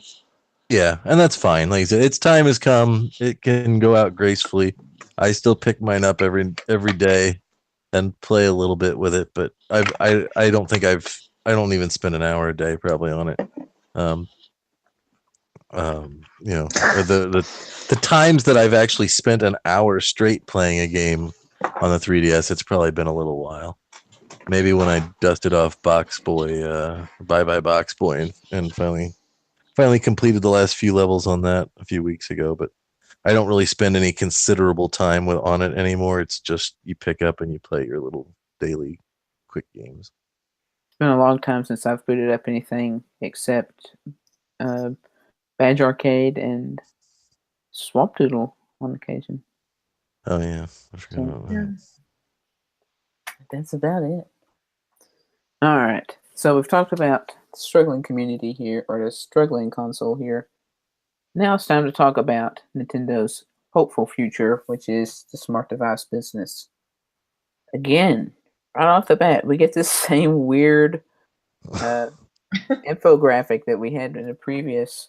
That's for financial results. girls. Yeah, they're really hooked on this. That it's mostly women playing Pocket Camp. So, okay. They just want to be all inclusive, I guess. The only one playing Pocket Camp around here is you, Mo, isn't it? I don't play. The person playing it most recently was you. Yeah, I mean, I ducked in. I think Barry might still play, but yeah, I just ducked in for some Mario stuff and got no way. Actually, you know what? Max is the one who's played it most recently. I did. I got Brewster in my town. That's right. And I can't. See, Thanks for being a stereotype, Max. Sorry. she's a girl. She has to play. The only other person that I know that plays and really does play obsessively is female. So. See, I know several guys that play too. Yeah. Like I know more guys that play than girls. So. All right, so what we were talking about is, or just kind of sticks out to me looking at these graphics here. This is the same games we've been talking about for a while. Yeah. Super Mario Run. I can't hardly believe this. Downloads continue to grow. Ugh. Yeah, I have a hard time believing that too. This is fixed somehow. It has to be. And well, I mean, active users. I wonder if they're counting every time somebody logs in every day to get my Nintendo points. God, but that's not 20 million people, I would hope. If they counted it every day of a month. As far as my phone goes, which I don't have a lot to play with because I don't have any mobile games that aren't Nintendo on my personal phone. But if my daughter grabs my phone, she's 4, she wants to play Mario Run. So it could just be shut up, kid, hand it to him in the back seat while you're driving. And, that could be your 20 million active users is a kid playing it in the car. Yeah. This graphic, the numbers are few to many. So it's the same as last time. Yeah. No actual numbers. Just there's a lot of people playing. Yeah, they must have just been like, what if we just use all the same charts from the last financial thing and the same pictures and no one will notice? I think they're trying to drive that home a little too hard to continue to enjoy the things you already have. Continue to enjoy the infographics we showed you last time. Somebody was just like, hey, if we just show them the same infographics, do you think they'll notice? And they're like, probably not. Like, all right, let's just do it because we don't really have anything new to report. And of course, the last part of this is, of course, talking about Fire Emblem Heroes, which I think is by far their biggest success. And they're just mentioning here that it's coming to Hong Kong, Taiwan, Macau, I guess if they say that, Thailand, and Singapore. So that's good news. If you live in those countries, it's good. More players. Anyway, I just find it so interesting that their most successful title is their least known IP. You know, maybe it's something to do with expectations. I don't know It's that. the most game one, isn't it? Like it's. Yeah, there's more to it. It's more just like the a best mobile game in general. Yeah. It seems like they decided to pack all the marketing into the big name IPs, and pack the actual game into the ones that didn't have the name recognition so much. We should mention too. This is also, I'd say, greatly involves intelligent systems, and the others are strictly Nintendo. Yeah. That's right. You've mentioned that before. We should also mention that one of their other mobile titles has got just a few weeks left, I think. That's right. We can go ahead and mention that Miitomo is almost an end. It's May 9th. Is that correct date? I think so. So by the time you're watching it, it's less than a week. Don't worry, Nintendo's working on a solution so your Mii can live on. Well, and Miitomo to me is another example of something that's like a neat idea that had a lot of potential, and it's just like they threw it out there and then didn't really ever touch it again. Yeah. There's not many active users left, even on my friend list. I mean, there's maybe 5 or 6 of us, but I think we played it longer than most people, but once you start getting repeat questions and shit, it's just like, all right, I've reached the end of this game. You know what I mean? A few updates over the course of like 2 years, just a couple. They didn't have to be major, just something, just anything aside from like new outfits or whatever. Like, you know what I mean? Sorry, I think I interrupted somebody. Mini games or something. Jason. Oh, I was just saying that I took a big break from it, kind of in the middle there. That's why I was able to continue playing it. I do still get repeat questions on a daily basis. Some is like 2 days ago, I answered this. Quit asking me. I don't know what my ideal marriage will be like. Nintendo, leave me alone. Did they not bring up Mario Kart in this one? Mario Kart Mobile? I think at the very end, they just kind of. Oh, I had completely forgotten about that. Because they talk about moving forward in the next section. Okay. So maintaining the service for existing titles, just not Miitomo. Yeah. Release new titles, which they've got a couple. Get specific responses to expanding the number of people who have access to the Nintendo IP, which, whatever. And make even larger contribution to portability in the future. So the next game they talk about is games coming soon is a partnership with Cygames, which this is a exclusive news to this financial report, I believe, which is Dragalia Lost. Oh, okay. Everybody excited? I'm a little bit interested. Max is going to play the shit out of it. I'm tired of games that you have to be online to play. I go and play them at home. Yeah, that's a Nintendo thing. For some reason, I don't understand. I don't understand Mario Run at all, or like why it has to be connected, or a lot of Fire Emblem Heroes. I mean, I guess because it updates, but well, I don't get the Miitomo thing. It's like how many mobile games, whether they're successful or not, are just pulled. Like, does that ever happen? I mean, other than Flappy Bird, like, do they just kill a mobile game by a major studio? I know the game will leave the shop, but I don't know if you already have the game on your phone. Yeah. I don't think they'd take it away. They can probably discontinue service just like they would for anything else, but it would be a long ways down the road, I would assume. Yeah, I know this new Dragalia game. I'm guessing is probably an RPG type thing. Yeah. It doesn't really say much about it, so I'm not. Yeah. I guess I'm kind of neutral towards it. I don't want another Fire Emblem to play. God no. I'm getting to a point to where Fire Emblem is beginning to become boring to me. It's repetitive. I'm sorry. Yeah, it takes so much time sometimes. Yeah. Especially with the Tempest trial or the voting. I timed my daily maintenance the other day, and it took me about 45 minutes, and that's just doing the things I have to do to complete my daily maintenance. And a lot of that was in Fire Emblem Heroes. Yeah. No thanks. Well, if I all don't goes need well, you'll another have a phone new game. Fire Emblem to play this year. Yeah. If that's what it is, I might download it and try it, but I don't think I'll be as invested. Yeah. I'm somewhat interested, but I don't want another one that takes half the day to play. Yeah. And it kind of force you to keep coming back, or you lose pace with the game.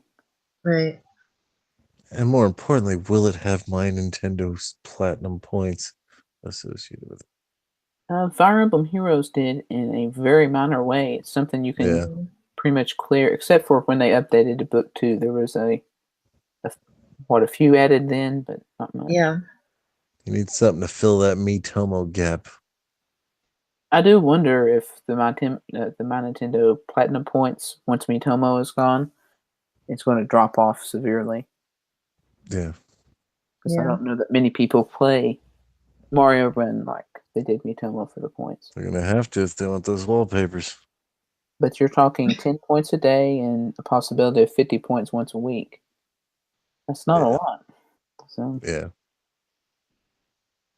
So much for wallpapers. But this game is being released summer of this year, but it's only in Japan, Taiwan, Hong Kong, and Macau.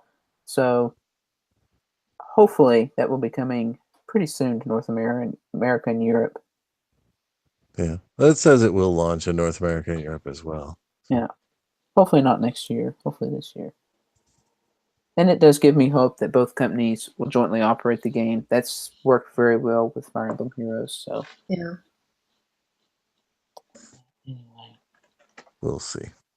And of course, here we go. They mentioned the game's already in existence, plus Mario Kart Tour coming out in this fiscal year. So sometime by the end of March 2019.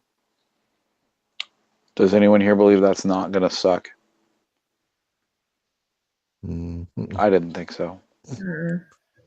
To compare it to a Nintendo franchise game, I think it will be closer to Magikarp Jump than anything else.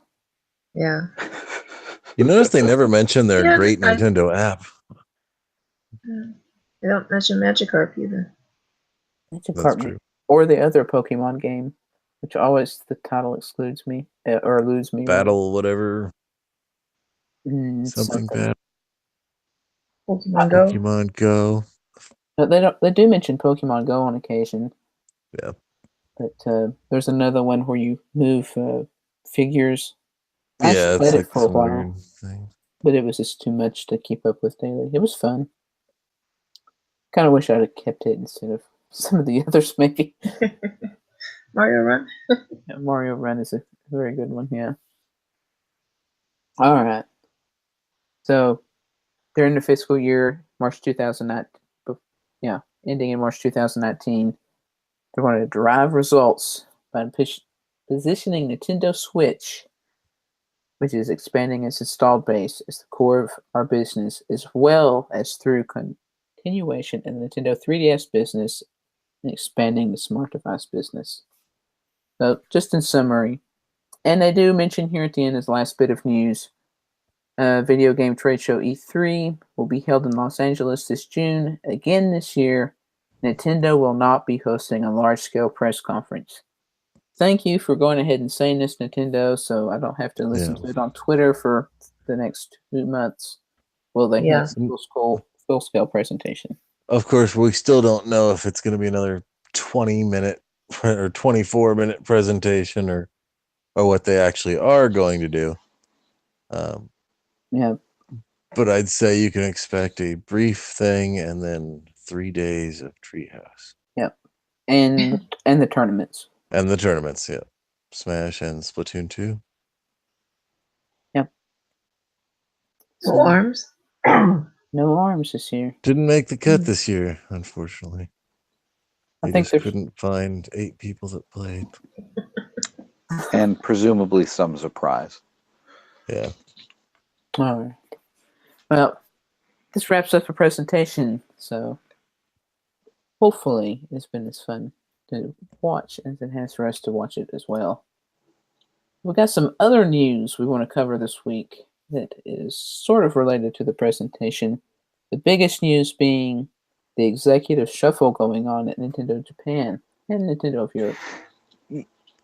What's the deal with calling this guy a Pokemon, by the way? I must have missed that memo. Oh, okay. Oh, So, yeah, I'm I not- used to work on this. Yeah, he is on the board of directors for the Pokemon Company and Nintendo of America. I mean, Nintendo of Japan. So that's why I'm getting the connection to Pokemon. I'm sorry if anyone is offended. I'm not trying to poke fun at this guy, but he seems like a pretty legit dude. So Kimishima. No.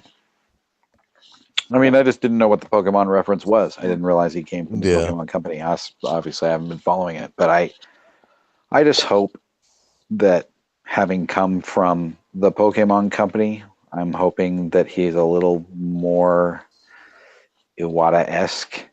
I'd like to feel like there's somebody running the company that's in any way whatsoever relatable. As opposed he's a little to, older than Iwata was when Iwata took over. Sure, but he's basically replacing a friggin' wooden post.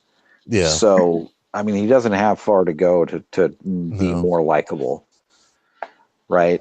He's got a pretty winning haircut. So. He's supposed to be fluent in English. Yeah. And he lived in Germany for like 6 or 8 years, something like that.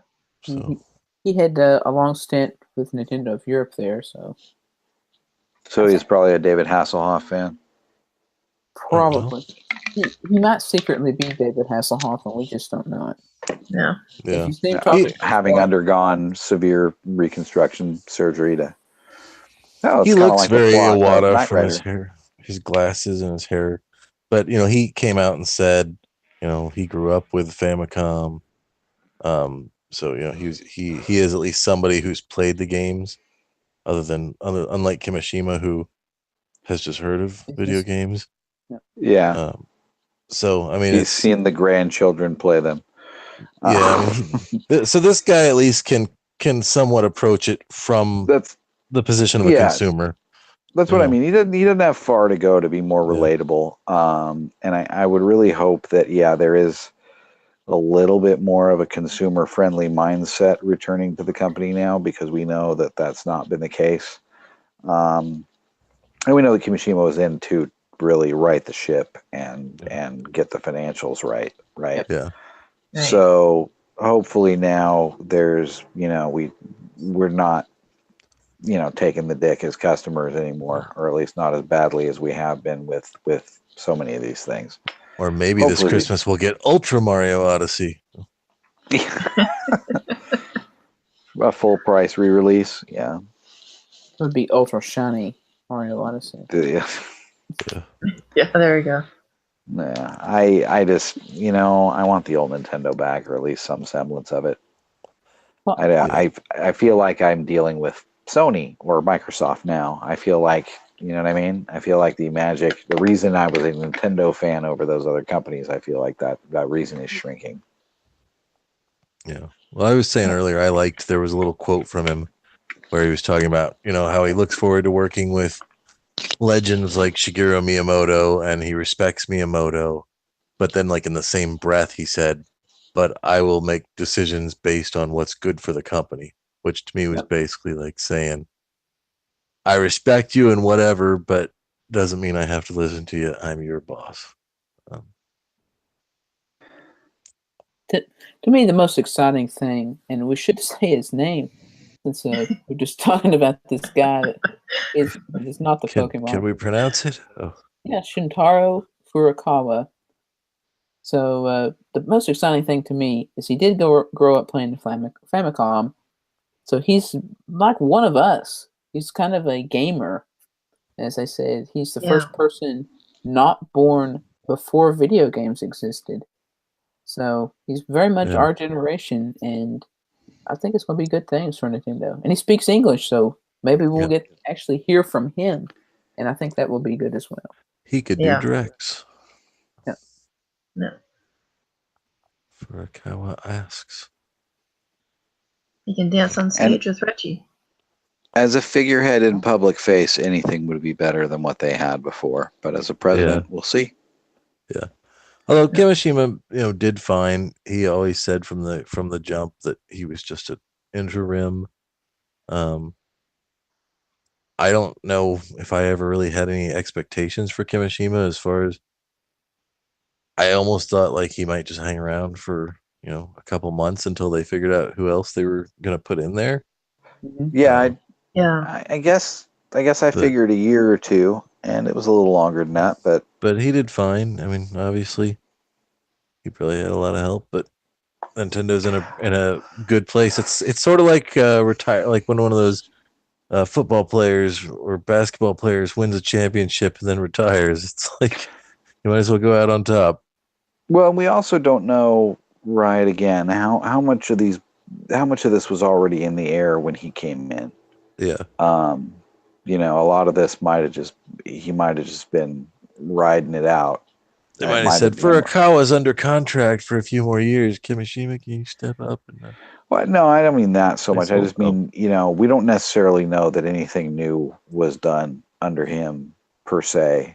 I think all the stuff. Yeah, I think Iwata had pretty much laid out everything that we've seen for the most part. Yeah, I think and he was just kind of executing, except the pricing. I think a lot of Kimishima's role to play at Nintendo was he came in at a time during the Wii U era where things were really bad financially or not doing so well financially, and his main goal, I think, whether it was ever said or not, was to sort of bring that back, get the profit margin up, which he has. Trim the fat, increase efficiency, et cetera, et cetera, et cetera. Yeah, I think that was he was Harvey Keitel in Pulp Fiction. Yeah, he was the cleanup guy. This changing of the guard doesn't happen. Is it till June, July?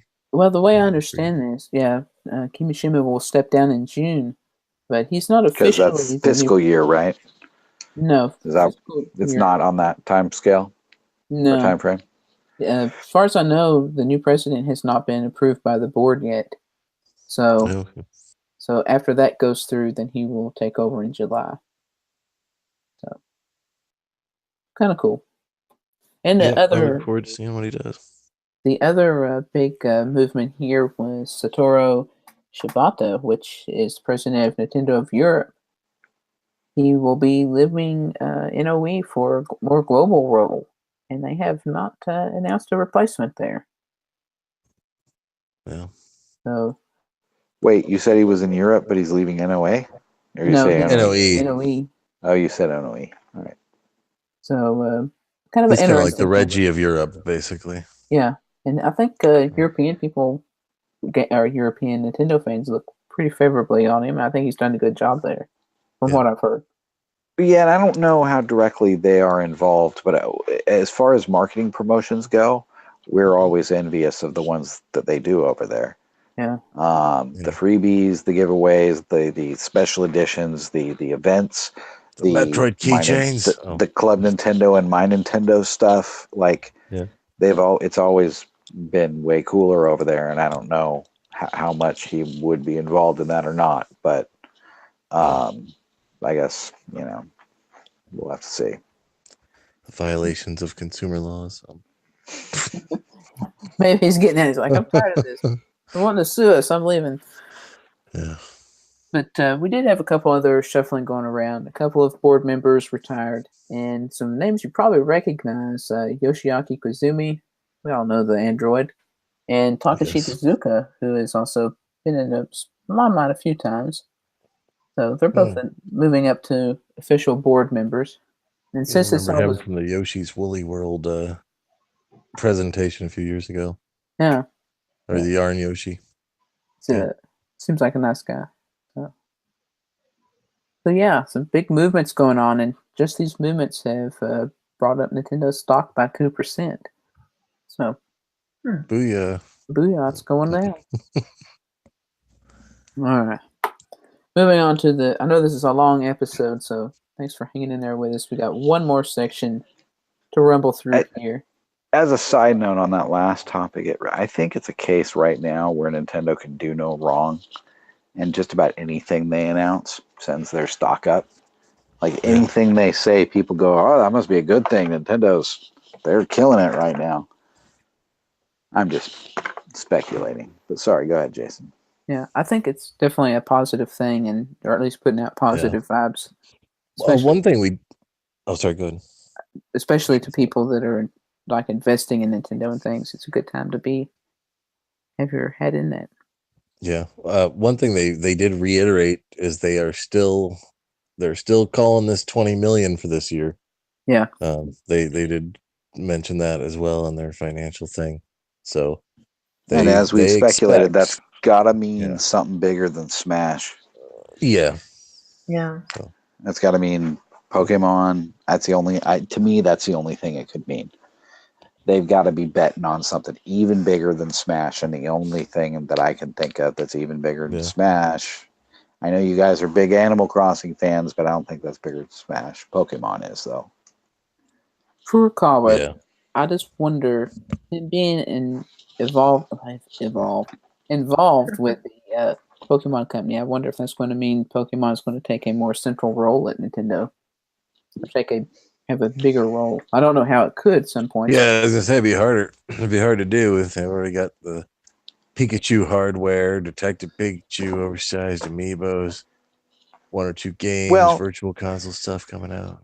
It makes me think about how Pokemon had I kept hearing about Pokemon sliding to Yokai Watch in Japan and around Asia until Pokemon Go. All of a sudden, I haven't heard that kind of business anymore. But it seems like the Pokemon brand is, and again, Pokemon Go was kind of a flash in the pan, and for most people, a disappointment. I think if Nintendo's smart, they realize the Pokemon brand and Pokemon company that Pokemon needs a revival.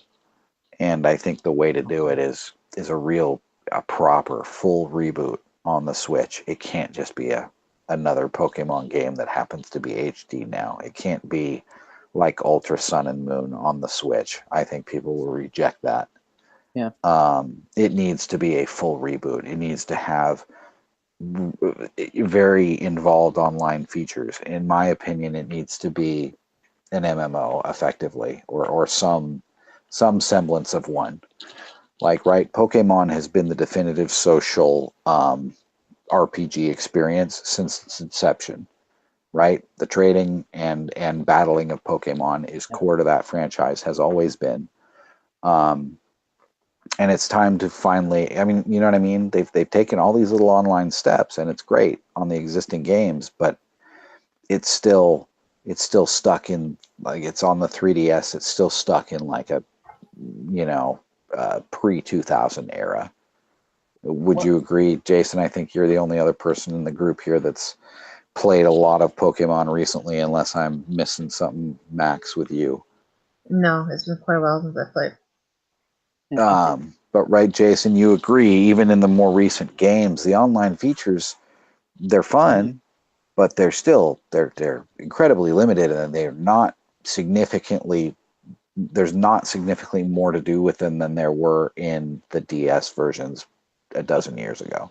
I think one of the biggest telltale signs of this, if you follow some of the Pokemon news, you'll see that they have these global missions come up in Pokemon, both in Sun and Moon and Ultra Sun and Moon, where it's like encouraging trainers to do so much stuff in game to earn rewards. And they quite frequently, and I don't know if they all have, but most of them have ended in failure. Yeah. So and they keep lowering the requirements, and people still fail. Yeah. I really think that Ultra Sun and Ultra Moon was just another step, like you're saying, of where they've been, just another step down that same path. And if they continue down that path, I don't know how much of a future, besides just a nostalgia point, Pokemon is going to have. Yeah, no, Ultra Sun and Ultra Moon and the reaction to them and everything, that's another nail in the coffin. Like, you've milked this franchise as long as you possibly can. Like, everybody's joked about, this is the definitive milking of a franchise, the Pokemon franchise. And it's like, okay, it's time. The chickens are coming home to roost now. You better do something new, or you're going to ruin this wonderful brand you've had for 20 years now. It's you need to do something new in a big way. They need to reinvent it Breath of the Wild style, or it's gonna fade into obscurity and it's gonna become a joke. Because again, Pokemon Go, to me, Pokemon Go hurt the brand considerably. Because again, still playing. Jason's the only person in the world. I'm exaggerating. I know there's still some people playing, but to me, it hurt the brand because most people thought, "Oh, awesome! This is like the Pokemon game I always wanted," and then they play it, and there's just nothing to it, and then they get bored of it and they give up on it. And to me, it left a bad taste in a lot of people's mouth after the initial buzz wore off. I'm gonna take a opposite view here. I think it has done a lot to. It's like Nintendo wants to do is to share their IP with people who haven't been exposed to that. And many times I've been out playing Pokemon Go, and there is still a dedicated community. We do still exist, but it is much less than the craze once was. But how many times I've seen, like a couple of weeks ago, I was sitting in a pizza restaurant, and I look over, and this lady sitting beside me, gray hair, probably in her 60s, wearing a Pokemon Go Plus on her arm, and no doubt been playing Pokemon. I mean, I've run into a few people just trying to take over. That's the weirdest thing I've heard in a while. Really? Yeah, I've run into a lot of people that are. Well, okay, then more people are playing it than I realize. And if it's really just supposed to be marketing for the real Pokemon game, then maybe. I don't know. To me, it was a global phenomenon that wore off very quickly because it was poorly implemented, launched too early when it was very buggy, and for a whole host of reasons. And I know you're still playing it, and maybe it's much more of a fleshed out, better game now. But it was horribly bare bones and horribly buggy. The thing is, I think everyone was playing it first, and now it's just the actual Pokemon fans that are still playing. But how many games like Pokemon Ultra Sun and Moon, or Pokemon, any of the mainline games, how many times have those been in the news in any recent years? And fair. Well, and there's no reason that they should be because they're the same game for the past dozen years anyway. Right. I mean, aside from the transition to 3D, but even that was pretty limited. I mean, even if you went out now and you told somebody you were playing Pokemon, you were out in public with your phone, people would still know what you're talking about. So it's been a success in some ways, regardless of how great of a game it was. I think it's done a job in spreading Pokemon. I'll agree to disagree on that one. I mean, sure. Based on what you're saying, I'll agree. It's spread the Pokemon, but I don't necessarily think it's had. It should have been a quality game, and it's kind of not. Or at least it wasn't when I played it. So you think when Pokemon Switch comes out, people will say, I've played Pokemon Go, that wasn't a great thing, not a great experience. I'm not going to pick up a Switch to play Pokemon. Do you think it's going to be the opposite? I agree. No, I think for kids that had that experience and thought it was cool, I think there will be some. But I think the vast majority will have felt that was played out, didn't see what all the excitement was or why anybody cared because they were too young to remember original Pokemon, and then they'll just move on and not care. That's what I think the majority of. I don't think it recaptured. You know what I mean? I don't think kids today in 20 years are gonna, oh wow, remember Pokemon the same way we do. Yeah, I mean, my nephews, are both. Well, one of them's a teenager and one of them's almost a teenager, but they collect like the Pokemon cards. The card game is different because I do know friends, kids, and whatever that play the Pokemon card game, and that's its own thing that seems to always, that thing never dies. The card game stuff just never dies. It's always got a weird core fan base, so that I just think that'll always be around. And I don't think that's winning new people to Pokemon games in any way. People playing the Pokemon trading card game. Not very many. Possibly, but I mean, you get into the characters or the monsters, and Yeah, I would think there's they want probably to pick some it up. natural extension. If you like, you know what I mean. If you're a kid into Pokemon card games, like at least the two kids that I know of that are, they also have 3DSs, and actually they're more into like the Pokemon Rumble games or whatever, and not so much the core franchise, but whatever. It's still something with Pokemon in it, and it's making Nintendo money. Okay. They're gonna have to make this new Pokemon a battle royale because that's what's hot these days. Pokemon G. That would be actually pretty awesome if you're just dropped in Kanto. Yeah, you get you got your 50 Pokemon on an island. You there's only one. You have to pick your Pokemon, and there's only one. Squirtle or whatever it is that you pick. You're the only one. Everybody's got to try to find it. Oh, well, no. I just mean right. There's 50 of you. Everyone is a different Pokemon, and then it's a battle to the death. And there can be only one. I'd play that. That'd be awesome. Yeah, I'd totally play that. I'd play the hell out of that. What if it wasn't even you played, but as having a Pokemon, but rather you played as the Pokemon? Oh, that's totally what I was thinking. This is straight up, like for a third person shooter type game, but you're a Pokey and you can lightning attack people or whatever the hell. But I would play that. Make it happen, Nintendo. Yeah, I want to play that too. There's your next game. Whatever you're doing with Pokemon Switch, scrap it and make this game. Oh, this one's on us. Right, Nintendo's always done this. When fighters, right in the post Street Fighter 2 era, when fighting became its own huge genre, that's when they jumped into Smash. And racing games and whatever with Mario Kart and F-Zero at the time, like they do that. They tend to jump on a bandwagon at some point. They jump into a genre and say, okay, we're gonna nail this genre. Open world games with Breath of the Wild. So I could see them pulling out a new IP that would be a really find a cute way to do the genre. You know what? A battle royale mode in Smash. How about that?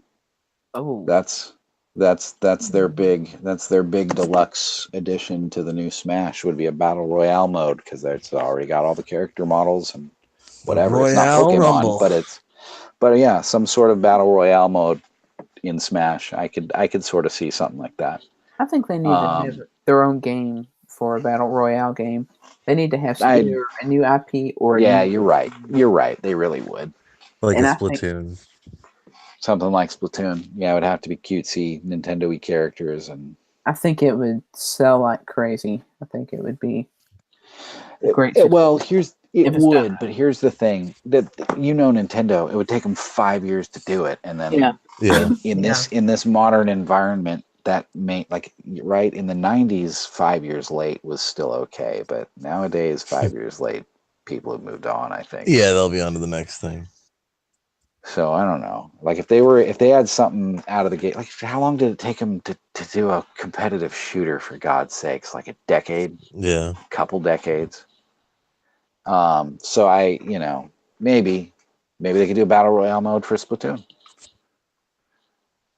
That could be a next big DLC package. Could be. That would be workable. A Splatoon battle royale would be workable.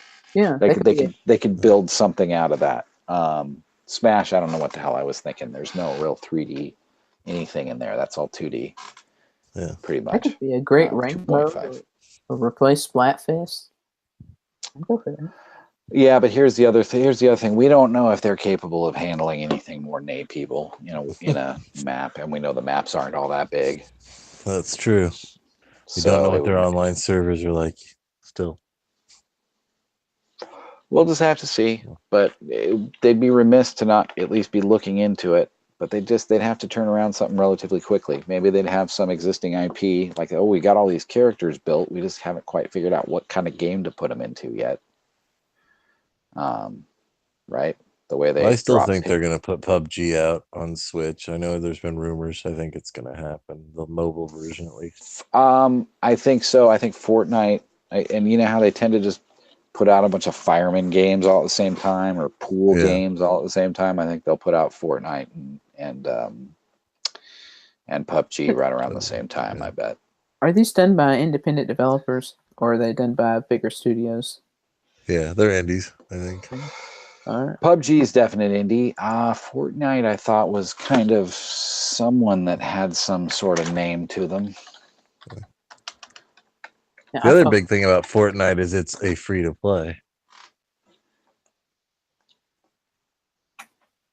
That's something that we were talking about earlier too, before the podcast. Those type of free-to-play experiences are not something. Steel Diver Royale. That's right. That we haven't had on the Switch yet, and that's something that would get us through this kind of drought. It did on the 3DS. Yeah, you just need some mid-level games. Yep. You would think for a company that's trying to sell its hardware, that here and there a free to play something or other would be a good thing. Like they would want that. Yeah, they'd want. Maybe stuff they know that it would be off the list in a week. Once they you know what I mean? Yeah, that too. play? But they could even have a free to play category. Of course, they don't have one. They have one. But if it's free to play, I'll tell you what. Yeah, it'll be in the best sellers forever, wouldn't it? Yeah, that's true. Yep. Because that's based on downloads, not on money. So right. Nintendo, you're missing it. You could own your own system. I mean, yeah, it's like they really, again, it's the most consumer unfriendly console I can imagine. Like everything about it is like, screw you, Mr. Person who just paid us money. Yeah. You're going to pay more for any games. You're going to get less in those games. You're going to like it. Just everything about it is just not the way Nintendo used to be. Well, I think we are kind of off topic there, but we want to bring it in. Final portion of our episode tonight is tying in directly to the financial report, which is a financial results briefing Q&A, and this was done with President Kimishima and future President Furukawa. So this is just some kind of things that were brought up and questions that they answered. I'm not going to go over all of them, but a few of them that were more interesting. So basically, I thought this was pretty good. It said Furukawa's priority is to accelerate the momentum of the Switch and expand the related business, which is kind of what we talked about in the business meeting already. And, of course, the mobile business. So that's his main goal.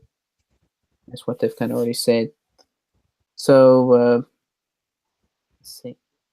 The core of Nintendo's business is developing creative content, and most investment needs to go into that, which, of course, is talking more things like Labo, I think. Since technology is advancing, ways to play. Yeah. Sorry. This technology is advancing at tremendous speed. If Nintendo finds a possible partner whose tech is highly compatible and good for the customers, an investment there could be considered. What do you think they could be talking about there? They're talking about hardware add-ons like we've talked about in the past weeks, or? Well, we talked about them think tanking, either last week or a few weeks ago. So maybe now they're saying, hey, if anybody's got a good idea, we'll buy it.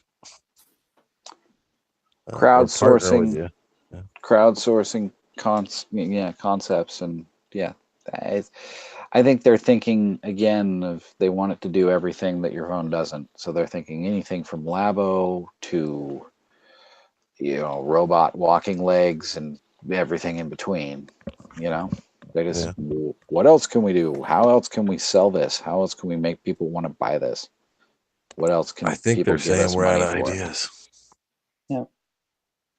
We're out of wacky ideas to do wacky Nintendo things. What does everybody else have? That's something we've never seen from Nintendo before, or at least not publicly seen. It's always been, everything is there from the first initial thought all the way through the process, very controlled by Nintendo. I don't know, this is kind of an odd move. Yeah. All right.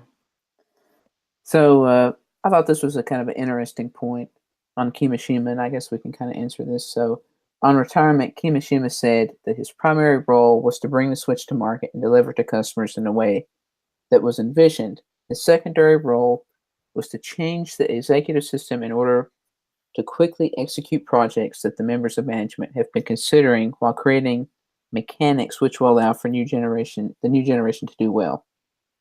Do you think he's done this? Has he succeeded in what he was meant to do, I guess? I think so. I mean, you can't say anything bad about them. They've had the most successful period they've had in many years. So he was doing something right. Yeah, I guess so. I mean, I think he did a good job on delivering the Switch to the market. I think, as we said, it was pretty much laid out for him. And I don't know though. I guess I just think about sitting here in the drought and not having anything to play. If they've enabled the management to be able to kind of move on their own and deliver things, I guess I'm saying, where is it at? We'll have to wait till E3. Right, I guess so. But if they've got nothing this E3, then oh God. They'll really be calling us a think tank then. Yeah. Well, it is weird though that they did, just talk about that think tank thing, and now they're like, if somebody's got another idea, maybe we'll partner with them. So to me, that's almost them publicly saying, like, we don't know what kind of wacky Nintendo type crap to do anymore. Does anybody have any ideas? We know we want to do something weird and wacky. We just don't know what. But we'll see. I don't know. I like Kimishima. He did good. Yep. Even if everything was laid out before him. He was still there. He was still guiding the ship as it sailed through the water, even if the heading was already set. Smiling without opening his eyes.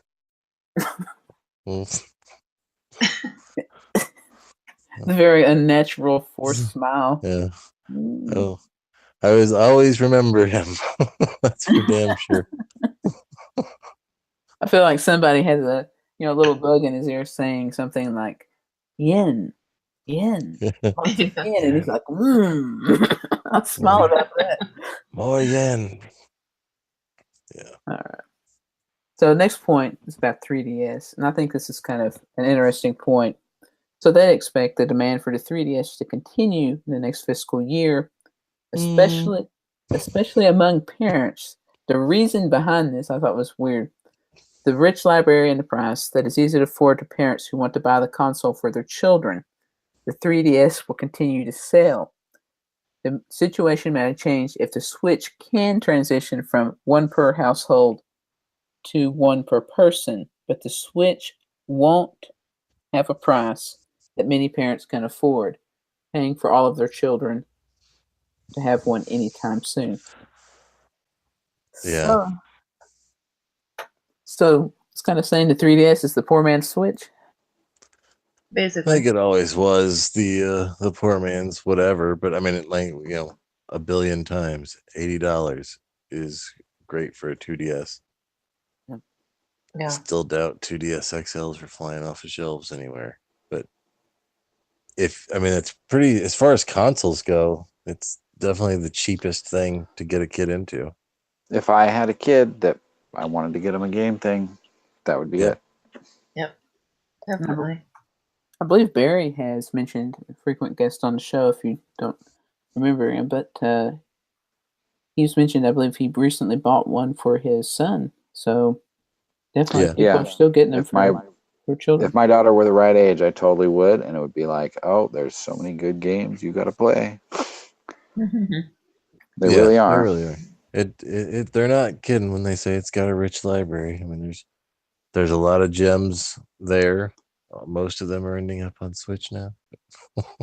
As far as their indie stuff, but and here and there, but there's a substantial catalog of Nintendo first party and large third party titles on that 3DS that are in many cases are totally unique to the 3DS because there's not really it's totally underpowered hardware compared to a regular console, so the games are written usually exclusively for it, unless it's crappy mobile port. All right. Good system. It is definitely good stuff. So the final topic kind of rolling into here is talking about the Nintendo Online service. So it says Nintendo Switch Online service will be positioned as one of the mechanics to encourage a deeper gameplay experience and having more fun playing with the Switch. And this is the interesting part. Nintendo is still preparing to launch the service, and this will bring some costs in the first half of the fiscal year, but it should not be a large amount. So I guess this is kind of them kind of confirming the let's coast along while we get ready for this online service, which apparently they're saving all their games for as well. Obviously. Well, maybe they're thinking, hey, all of a sudden we're going to have millions of people paying us $20 a year. And we're going to have this awesome regular revenue stream, and we don't have to do anything else. It seems like. Yeah, I mean, we know every year we've got $20 from every owner, pretty much. Yeah, 5 if they have Pokebank, or 25 if they have Pokebank. Yeah. But yeah, I mean, between that and Smash and the eventual Pokemon announcement, I think they figure they're sitting pretty, and they can let this ride as long as they need to. As long as they got the Christmas season wrapped up. I think they're saying they're going to let it ride until September. Yeah, which is basically Christmas. Yeah, same as last year. That's when kind of the big lead up started. That's when all the big software drops and announcements started happening and everything. And I assume it'll be the same again this year with the online, and then Smash, and then Pokemon, or whatever the other big announcement is. Plus whatever third parties that we've been waiting for. Wolfenstein 2 will probably end up not coming out until that window. But a lot of stuff. I think no, Wolfenstein's got a date now. Window. Wolfenstein's got a date. Yeah, they have a date. I know. I'm just making fun, but I just mean I think a lot of things are going to end up coming out in that window. Again, my only concern now is if they really are backloading the year like that, all these software titles are going to be stepping on each other's toes. It's going to be this cluster of stuff where you're just like, I don't know what I want now. Like, that's exactly what happened last year. It's like, do I want Doom or Skyrim or there was 3, or I was moderately interested in LA Noire. Yeah. Right? Like every one of those, when they initially announced it, I was like, oh yeah, I'll totally get that. I didn't end up getting any of them because they all came out right after Odyssey. They're really hurting the third party there. So they're trying to get get some notice on the Switch, and they're all at the same time. You're going to pick one, or like you pick none. Yeah, I wonder if the third party devs are starting to go, wait a minute, like we're feeling. It's like, hey, we don't want you just to be using us for your marketing. We actually want to sell our own stuff too. Yeah. I wonder why they aren't spreading those out. I mean, we are getting Wolfenstein a little later, but why weren't those games, kicked back a month each? It'd have been. I mean, yeah. See that's what's interesting about that. From a dev perspective, that doesn't help them at all. That only helps Nintendo at their expense. I mean, sure, every dev wants to have a game coming out around Christmas, but 2 from Bethesda, really? Like, you want to launch 2 titles that basically have a very similar demo that are going to totally step on each other's toes, right? And you're going to launch them back to back like that? Yeah. Why would you do that unless Nintendo was paying you extra money for that? I mean, you know what I mean? That just doesn't make sense. I mean, they could other than for Nintendo. But sorry, go ahead. I was just going to say they could have set it up to where space it enough time to where people are finishing this one game and it's almost time for the next. And you would have thought they would have launched one in September, October, and then the other one would have been after Thanksgiving, in that early December kind of, before Christmas, but you're right, in that late kind of Christmas season window. That's what you would have thought they would have done, and that would have, but just back to back like that is weird. Were they a week apart, or were they a few days apart, or were they the same day? I don't remember. They were really close. They were within the same week and a half, but as I remember, they were within that. There was like a week and a half window immediately after Odyssey release that all that stuff came out. So it just that doesn't make sense, and I hope they don't do the same thing. But I kind of have a feeling that that's what they're going to do again. But it just seems like that can't be good for the devs. They wouldn't seem to want to do that. Yeah. We'll see. Plenty more year left. That's right. It's just starting. Went through one of 12 months, so a lot ahead. Exciting things to come, hopefully, with E3. Definitely the biggest event of the year, I would say. So, It better be, goddammit. yeah, better. Like I said, it's that the fact that they're still holding on to that 20 million. That's bold. It's very bold. Yep. Yeah. They got to do something. They got to put something in that game slot that's going to start printing money pretty soon. We'll see. We'll find out. That's right. We'll find out pretty soon. Alrighty, I think we need to wrap up here. So, I want to thank everybody for tuning in and staying with us through a bit of a longer episode this week. Lots of Nintendo news and things to discuss. So, When it rains, it pours. that's right. Hopefully you've enjoyed and been able to follow along with us on screen. If not, thanks for listening. Anyway, so as always, you can listen to us on Stitcher and iTunes, and of course here on YouTube. And of course, you can always get in contact with us at NOA Podcast on Twitter. So thanks for watching, and see you next week. Good night. Good night. Good night. Party on.